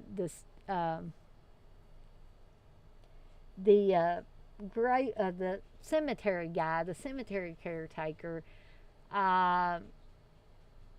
turns into a vampire, and he's already been invited into the teacher's house, and the teacher goes upstairs and he's sitting in a rocking chair, slowly rocking back and forth, and he does this thing with his head. I can't do it like that guy did, but he's like, "Look at me, teacher."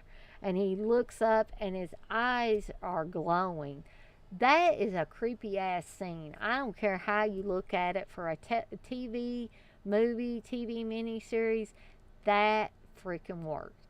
And Steve said that even that whole miniseries scared him when he was a kid, so that he would sleep with the covers up over his throat because he thought the vampires were going to come in there and I guess come through his window and get him. And I think that was tied in with when the kid came back as a vampire and he was floating outside the window.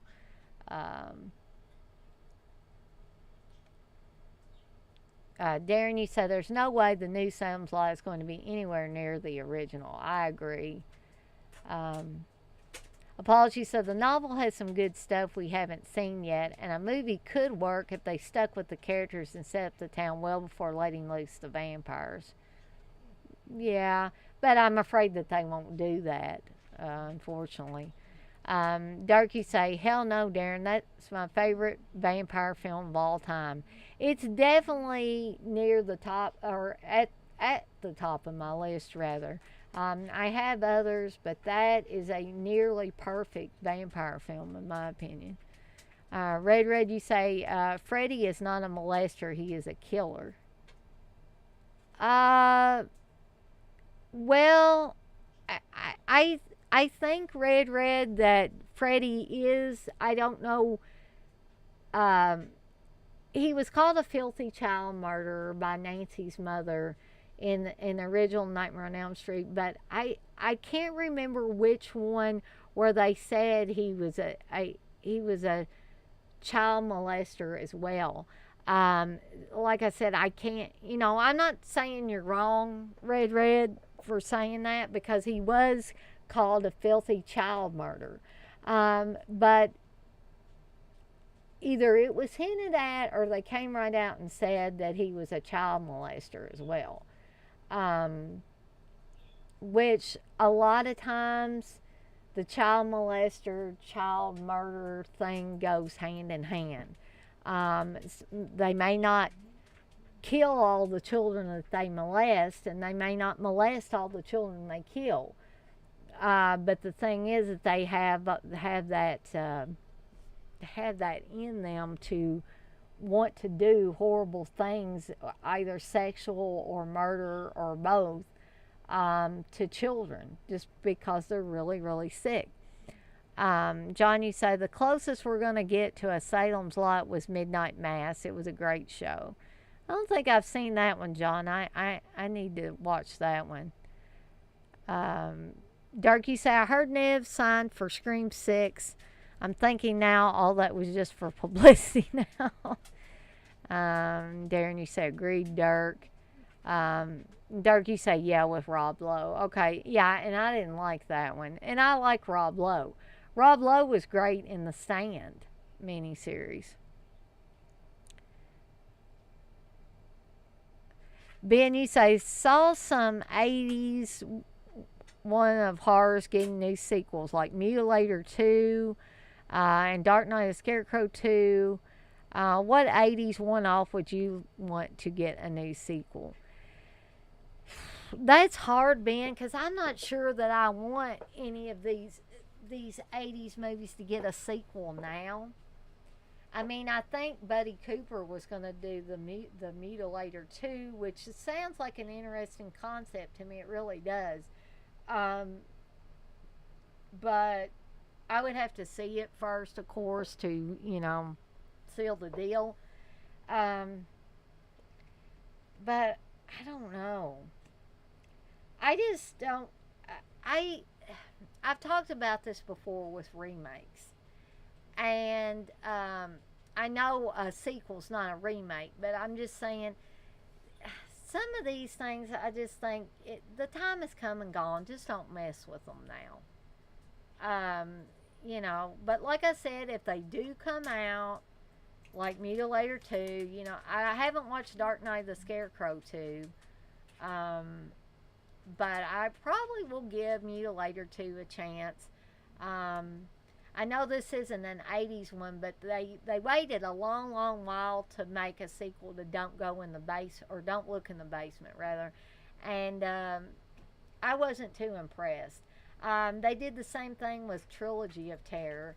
I wasn't nearly as impressed with Trilogy of Terror 2 as I was the original Trilogy of Terror. I believe they made a second one to Silent Night, Bloody Night, that wasn't all that great either.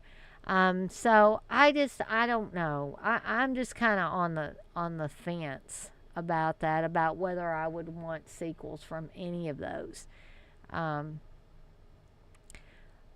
Apologies say Sleepaway Camp would fit perfectly into modern day. Yeah, it most likely would. But I don't know. There were some very extremely low budget, like C grade things that were, like I think there was The Survivor or whatever, that I don't even know if that was finished or not, but it was god awful. I think it was included in those first DVD sets that came out, the Red Cross ones, which they ended up pulling. And I've still got my Red Cross box set. But Texas, you say Blood Rage for me. Ben, you say maybe TerrorVision. I almost, I've thought about things like My Bloody Valentine and stuff like that. But then I think, well, how would I feel at this point? Even if George Mahalka directed My Bloody Valentine 2, as he did the first one. And what if they were able to bring back some of the same characters? Of course, that would mean that they couldn't. I mean, they could bring back the TJ character, but they wouldn't be able to bring back the original guy. Because he is sadly passed away, Paul Kelman. And so, again, I just don't know. My Bloody Valentine would probably be one that I would consider watching if they wanted to make a sequel of it. Let's see. John, you said they better leave Monster Squad alone. Yeah, Monster Squad is another one of those almost, nearly perfect films. Yes, it is a classic. Carolina Chuber Carver, you say Blood Diner. That could be interesting. Um, but John, you say, I don't know, Blood Diner could never be reproduced. It's amazing for that time period. Dirk, you say, yeah, that pedo angle always put Freddie at the bottom for me. Yeah. So, Dirk, did they like? Am I wrong? Didn't they actually say in like if they didn't say it in the original, didn't they either say it on Freddy's Nightmares or one of the other sequels that he was actually a child molester as well as being a child murderer? Or am I just like pulling that out of my butt? Because I could have sworn that it was brought up at some point. Apologies say it was in the original script for Nightmare on Elm Street that he molested children, but there was a big scandal in the news at that time that made them cut it out, and they only allude to it. Okay. Ben, you say that Neff thing was a push for more money, which worked. Oh, no doubt. Ben, you say, I like Trilogy of Terror too, but I watched that before the original. Ah, I see. Yeah, I watched the original before, and I absolutely love that movie. Um, Apologies, so there's a Norm McDonald joke in there. John, you say Joe Bob's Jamboree is next weekend. I wanted to go, but it's $150 a night for the drive-in showing, and I'm guessing that's $150 per person, right, John? I wouldn't think they would give you a special or something if more than one person was going. I would love to go too, but Steve doesn't want to. Is it going to be in Tennessee this time? Steve doesn't want to go to Tennessee. He says that's too far for him. Carolina, you say, I think Sheetar should be the main character, though, and Jackie Kong is still alive to direct it. Right. Dirk, you say, yeah, they did. I don't remember which one, but they definitely said it in the remake. Oh, good Lord. I hope I didn't just pull it out from the remake. Oh, goodness.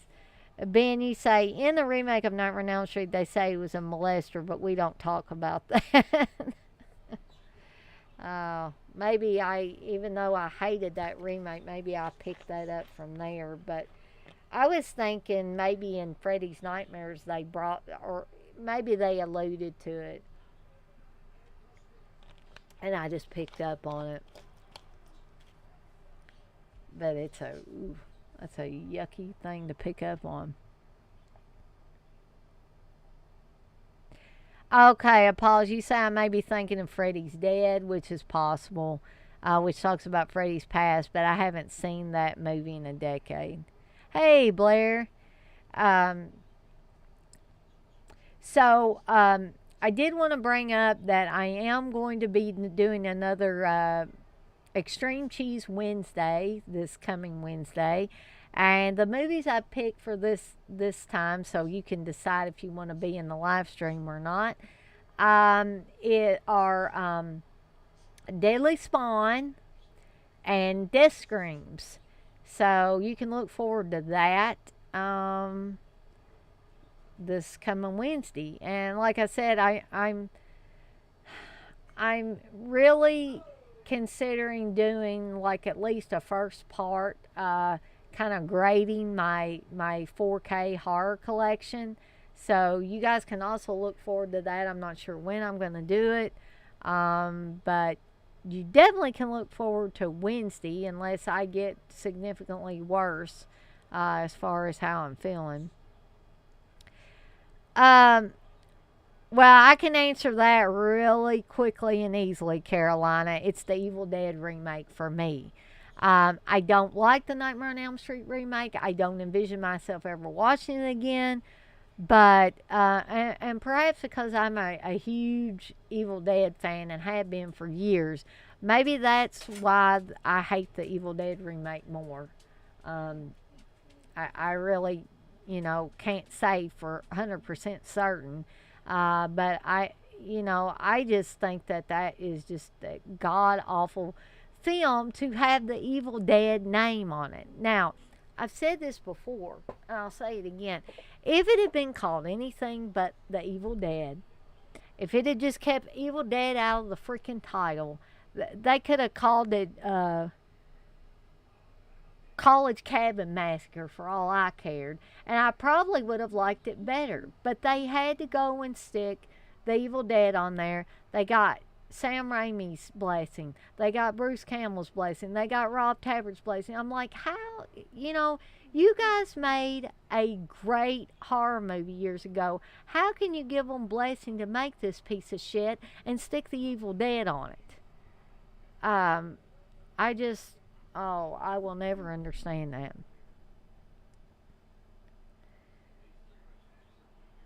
Now, Dirk says Nightmare on Elm Street. Caroline, you say, LOL, got some love from Dana for the Nightmare on Elm Street remake. It's not that bad. Well, I don't know if it's love. I still gotta. I still don't envision myself ever watching it again, honestly. But that's okay. Like I said, that's just my opinion. And you guys are free to have your own opinions on stuff. Derek, you said The Evil Dead is awesome to me. It's more serious, but I love the original more and always will. Yeah, Dirk, and Dirk, honestly, buddy, I respect your opinion as I respect everybody else's. I know I brought this up before, but can y'all just allow me a little moment here to bring this up again? What in the fuck is the deal with having the girl be addicted to drugs, and they're kind of going to this cabin to have an intervention? How in the hell does that tie in with The Evil Dead? How? Can somebody explain that to me? I don't know. And I did not care for any of the characters at all. But I'm telling you, if they'd called it anything but The Evil Dead, I could overlook it. But I cannot overlook it when they named it the title of one of my favorite movies of all time. And they basically, in my opinion, shit all over the original. I'm not saying something has to be a shot-for-shot remake, but for God's sake, don't put this shit in there that doesn't have anything to do with these demons in the woods. What in the hell does drug abuse have to do with that? It doesn't. So I'm sorry. I'm finding myself getting wound up about it all over again. But I don't know if I spent money on a ticket, but Steve spent money on tickets for us to go see that remake. And that was one of the worst experiences in the theater that I've ever had. I was this close to getting up and walking out during the majority of the film. I just wanted to forget that movie ever existed. Let's see. Yes, I know. I agree, Carolina, and I agree, Darren. Yeah, they got their wallets lined. And I understand that, but, have a little respect for your film. Don't look like you're sellouts.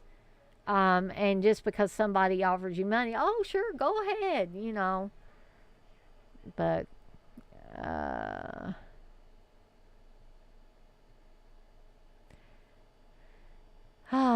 let's see. Texas, you say the evil of old Curly Jones. Ben, you say 100% Nightmare on Elm Street remake is worse. Well, but thank you, Darren, for saying it's one of the worst remakes. And again, I'm not putting Dirk or anybody else down because they enjoyed it. They are entitled to enjoy anything that they want, just like I'm entitled to enjoy anything I want or hate anything I want, and so are you guys. But I kind of get passionate about that one. So you get to see Dana get wound up about it a little bit. Caroline, you say best off-brand Evil Dead movie like Demon Land, Night of the Demons, etc. Of the two that you brought up, I would definitely say Night of the Demons. Darren, you say that. Oh, there is I believe, an Asian movie called Versus that seems to be Evil Deadish. And I had never watched it until Steve introduced me to it, and it's pretty cool. So if you haven't seen that one, you might want to try that one out. Darren, you said the Evil Dead remake is up there with the Blair Witch one, just cash grabs. Yeah, cash grabs all the way around. Blair, you want to know what Tiffany Shepis, what's Tiffany Shepis like? I can't tell you. I've seen her at conventions, and, I've mellowed over time about Tiffany Shepis, but I can't tell you what she's like. You would probably have to ask some of the guys that have actually met her. I think Steve's met her, and he liked her, so. Dougie said, it's just a different approach, and that tree rape was terrifying. I thought maybe because I'm in recovery is why I could relate to it a little more. Yeah, I could see that, Dirk. And that's why I say I may get loud and I may get wound up about it, but that's just my passion coming through. It is not anger at anybody else for liking that remake. Not at all. Apology, you say, reminds me of James Cameron endorsing every Terminator reboot. Yeah. Dirk, you say, I hated the original Blair Witch Ghetto. Apology, say, I haven't seen the Nightmare on Elm Street remake. The important question is whether they kept the goat in the opening sequence. I can't even remember at this point if they kept that damn goat in there. Ben, you say, I watched a movie titled Bollywood Evil Dead on Tubi. It's low budget but kind of works, as the effects were on par with the OG Evil Dead. I recommend it. I may have to try that out because we do have Tubi, so I'll look into that. There was also Evil Dead the musical, which seemed kind of wacky in a way, but interesting too. You say it, Bach Kazara is the name of it. Okay. Terrence got the laughing face about Bollywood Evil Dead. Ben, you said, but it's basically almost a shot-for-shot remake, but with typical Bollywood dance sequences, LOL. Caroline, you say, I prefer the Blair Witch remake. Not being sarcastic, I'm not saying it was good though, but at least something did finally happen in the movie and there was less snot. Yeah, I think me and Steve actually went to the drive-in in Georgetown to see that, but I felt really bad for Steve because I was actually able to see more of the movie than he was, because where we ended up having to park was not a good spot, and so there was basically a pole or something in front of Steve's field of vision the entire movie, which sucked. Red, you say, I don't call remakes by the movie name. I say movie remake or movie part number. There are people who think Jason is the original killer in Friday the 13th. Yeah, still yet there are people that think that. Blair, you say you always thought Dolly Dearest was creepier than Child's Play. In some ways, but there's just something I love about Child's Play and Brad Dourif playing Chucky. And see, that's another thing. I could not imagine, and I can't even recall if Brad Dourif talked for Chucky in that horrible, in my opinion, remake or not, because I'm trying to, wipe that from my memory actually. But Brad Dourif's another one that I could not imagine them replacing him if they were to make another Child's Play sequel. Darren, you say, I'm glad there's lots of different opinions. It's good for the community. Yeah.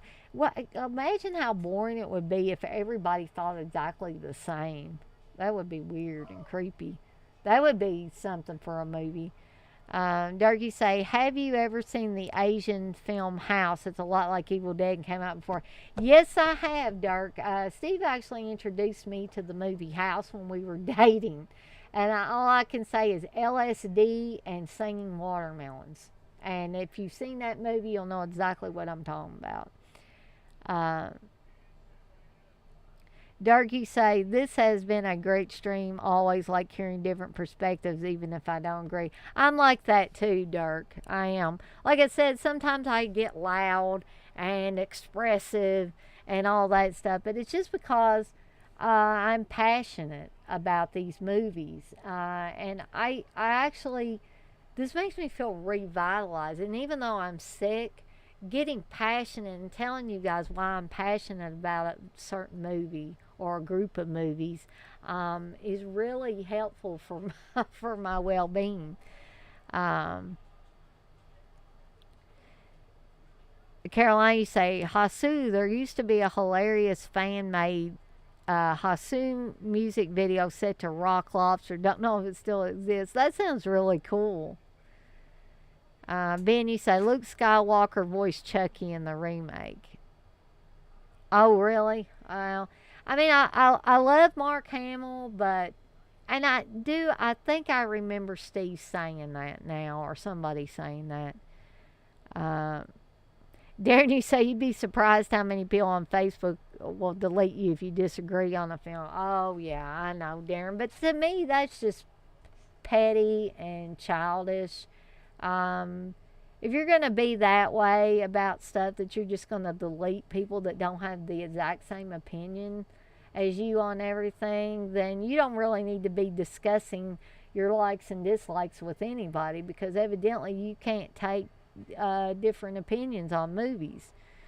Blair, you say Ben Foster would have been good as a voice of Chucky. Yeah, I guess that could have been interesting.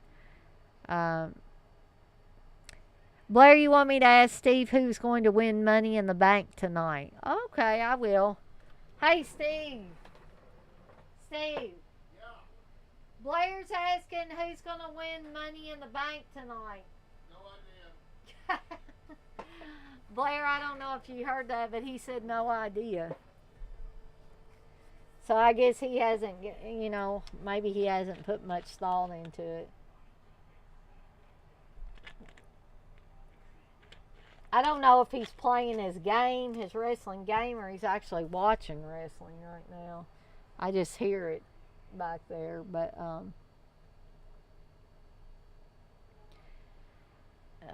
Darky say that's censorship, and censorship is for punks. Yep. Ben, you say Becky and her hubby both win. Oh, really? So you talking about Becky Lynch? Apology say, what do you think of the Stephen King Renaissance? Do you think it will have a knock-on effect where horror goes back to having good characters and stories? I really hope so, Apollos. I mean, I think we talked about Stranger Things a little bit earlier, too. I'm hoping things like the Stephen King Renaissance, Stranger Things, good stuff like that, will bring about a series of good horror movies so we can have some good stuff again. I'm hoping that's where it goes. Blair, you say, Ben, I think so too. Caroline, you say, it's still on YouTube after the stream. You can search House Rock Lobster. I'll have Steve look that up and we'll take a look at that. John, you say, do y'all do much for the 4th? It's so hot, I'd rather be inside watching movies. Well, actually, John, tomorrow I wanted, as long as I'm feeling up to it, what I wanted to do was have a weenie roast maybe after the sun goes down and it, gets a wee bit cooler. But here's the way, Steve, I used to always have weenie roast with my family back when I lived at home with my parents, and that was all. I always have fond memories of that, and always had a good time, and we, would hang out as a family. But the thing about Steve is he doesn't care if it's hot or cold or in between. He would rather me cook all the hot dogs out on the fire pit and bring them all in, and then he'll eat them on the inside. And I'm all for watching movies on this long weekend too, but I just wanted to do something kind of fun, kind of different. But I would imagine if I want to do that tomorrow, then I'm going to have to do it myself, and then he'll eat the hot dogs. But, it's a lot easier when you got more than one person roasting the weenies. I even offered to, get some stuff to make s'mores, and that don't even do anything for him. So, yeah, probably most of the day we'll be inside watching movies. And really, since the 4th is on a Monday and Steve and I are both off, I did, I could wait till Monday, but I was really kind of wanting to have the weenie roast tomorrow, and then maybe spend Monday just watching movies and stuff. John, you sound more of a homebody now, in 30s than ever. I think Steve has always been a homebody. He's not a person that, he likes to go to conventions, and when we see some of you guys at the conventions, he doesn't mind that. And he likes doing the Eurocult show, and he likes doing stuff with CK and stuff sometimes for the DEADPIT show. And he likes doing this live stream and hanging out with you guys.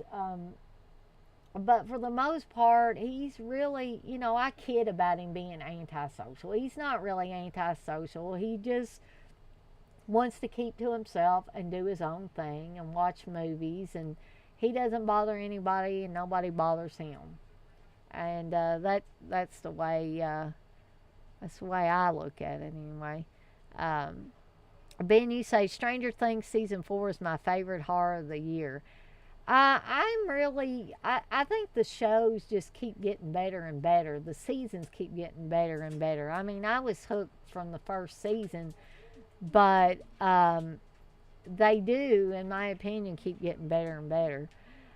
Caroline, you say, gonna grill some barbecue at the house. See, I really wanted to do that, but I don't think Steve's gonna be wanting to get out the propane grill and grill burgers and hot dogs or whatever. But that does sound like a cool idea. Apologies, say I was a bit disappointed with the season 4 ending. That they did the same thing that they did in the previous seasons. Yeah, but we've got more shows coming, so that was like a halfway ending. So there's definitely more to come. So we'll see. John, you said the most social I get besides family stuff are local movie theaters and VHS thrifting and weird hole in the walls. Yeah. Ben, you say I feel the same way. They got better and better. And you say the end was a little disappointing, but I liked 97%. Right. Horror, you say he doesn't want to grill because it's past his damn bedtime. Well, if I was going to grill, I would want to do it in the middle of the day or maybe a little bit earlier. But a weenie roast is something I like to do after the sun goes down. So, I don't know. I might get to do the weenie roast thing. Hey, Aaron. It's good to see you in here. And I just noticed, I looked down at the clock and it's almost 20 after 8. So I wonder if Steve hasn't asked me if I'm ready to get off of here already. You said the first half of season 4 was the best thing I've seen on TV horror in a long time. The second half was a big letdown for me, just kind of anticlimactic. Gotcha. You say you did like Eddie playing Master of Puppets scene, though. I bet you did. I can imagine that you would like that. Um, so I may stay on here a few more minutes, but I'm starting to get, as I said, this continued illness is taking a lot of my energy. So I may try to stay on here a few more minutes, but I probably am going to have to go soon, pretty soon.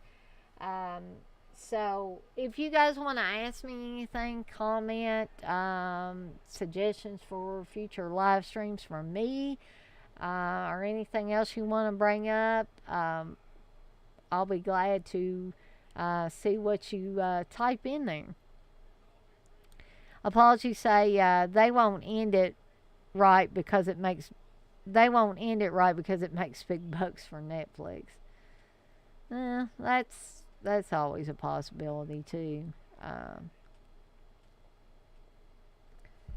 Hey, by the way, Aaron, I haven't seen you in any of my live streams lately. You haven't been in my Extreme Cheese Wednesdays. I figured you might like that. You been busy? Oh. I mean, I know I've been busy too, but I have been, as I told everybody earlier, I've been working from home for several weeks now just because I've been sick and don't want to spread what I've got to everybody at the office. Durkee say, I'm about to finish watching Dress to Kill. Is that tomorrow at 10 or 11? Dirk, I believe we always start at 10 Eastern time, so, or 10-ish. And I haven't heard Steve say that was going to change. So, yeah, we watched Dress to Kill again a little bit earlier. John, you say, loaded question, but I know you were talking about Cronenberg the other day. What do you think he was trying to say the most in Videodrome? Great flick. What he was trying to say the most? Maybe don't let what you see on television like corrupt you. I mean, and be aware. I mean, it's sort of kind of like, it reminds me of some things in They Live, like the excessive consumerism and stuff like that, and how people can become brainwashed by what they repeatedly see on television or even cable. So I just get the feeling that maybe he was saying, if he was saying anything specific, it's just to be aware of what you watch, what your family watch. I'm not talking about censorship. I'm just saying know what's real and not real. You know what I mean? Have a sense of objectivity to the things that you're watching. Aaron, you say you got long haul COVID, Dana. Evidently, I've had my third appointment at the little clinic today. I had 2 virtual appointments, and then I had a in-person appointment today and had to wear my mask and stuff. But yes, basically what the nurse practitioner today indicated that I have long haul COVID, and that some of these symptoms I'm having, the exhaustion, the aches, may linger for some time to come. But the big thing that's keeping me from going back to the office is the fevers. And I did indeed have a fever whenever I went to the little clinic today. They actually took my temperature, as they take your vitals when you go in there. And I did have a low-grade temperature. And I told the assistant, I said, I don't want to have fever. But she was like, oh, yeah, I get it. You want validation. And I said, yes, because people are starting to look at me like I got my nose on sideways. And I feel like some people think I'm faking this illness. So, although it's not good for me to have a fever, and I wish I didn't have a fever, it's good to get validation from a medical health professional that, yes, you do have a fever. You're not faking this. You're not it's not psychosomatic or anything like that. John, you say felt like he was saying we are desensitized and slaves to TV. Yeah, exactly. Aaron, you say, honest, I didn't know about them or I would be in there. Well, that's okay. So 8:30. Yes, my keeper is coming to tell me it's time to get off of here. You can go as long as you want. Well, no, I told him I was feeling kind of exhausted, so I was going to have to get off here in a few minutes. But yeah, Aaron, I'm just teasing you, really. But I'm planning on having those every Wednesday, as long as I don't get to feeling worse and I don't run out of cheesy horror movies to talk about, which I don't envision that happening for a while. So I was telling them earlier that I'll be doing the Deadly Spawn and Death Screams this coming Wednesday. So, and that'll be at 8 p.m. Eastern time, Aaron, in case you want to drop by. Red, you're asking what is my Extreme Wednesday, my Extreme Cheese Wednesday? Well, it's basically I cover a couple of cheesy horror movies, or what I consider cheesy horror movies, every Wednesday. And the people that are in the live stream chatting, we just kind of go back and forth discussing different things about the films. Apologies, say I'm still waiting for the COVID horror movie about people being afraid to go outside. Maybe that's the happening. You know, I actually brought that up to Steve one day, and maybe my mom too, when I was talking to her, that I was wondering when somebody was going to make a COVID-based horror movie. I'm still waiting for it. Darren, you say, I watched Dressed to Kill again yesterday. That's the quickest 2 hours of my life. Sign of a great film. Yeah, it really, you know, watching it again today, it really does not seem like 2 hours. And there are some things that I'm going to bring up. I won't bring them up in here. I'll hold off on them. But you guys are probably going to think it's funny, some of the things that I say, especially about the beginning of the film. And it's not a film that I dislike. I love it. It's the one I picked, you know, so I definitely love the film. But yeah, I can, oh goodness, I can definitely see that, Darren. But, Dirk, you say, I've been digging into the Criterion special features. Yeah, we went back and looked at a few of those, but Steve didn't. Steve was like, I want to do something else, you know. I'm not going to keep watching this. And then eventually he went back here to get his live stream ready. Ben, you say there's been a couple of COVID-based horror, but it's more about quarantine driving people crazy. Yeah, not specifically, you know, coming right out and saying, hey, all this horror is based on, or is because of COVID. But I think on that note, guys, it is almost 8:30. I think I'm going to call it a night. And Brandon's pacing back and forth, and I probably should let him out before he does some duty on the floor here. And I have to clean that up. So thank y'all again for stopping by and hanging out with me, even after Steve, the Magic Man, was gone. But I'm going to get ready to holler for him to cut this thing off for the night. But again, thank you guys all, and I look forward to seeing many of you Wednesday for Extreme Cheese Wednesday. You have a good one too, Dirk. You're welcome, Texas. You have a good one too, Darren, and I'll be talking to you and Dirk tomorrow. Bye, Blair. Hey, Steve. Okay. You have a good night too, Apollos, and thank you, Carolina. Oh, Steve's here. Bye. I can't find my mouse. Bye, everybody.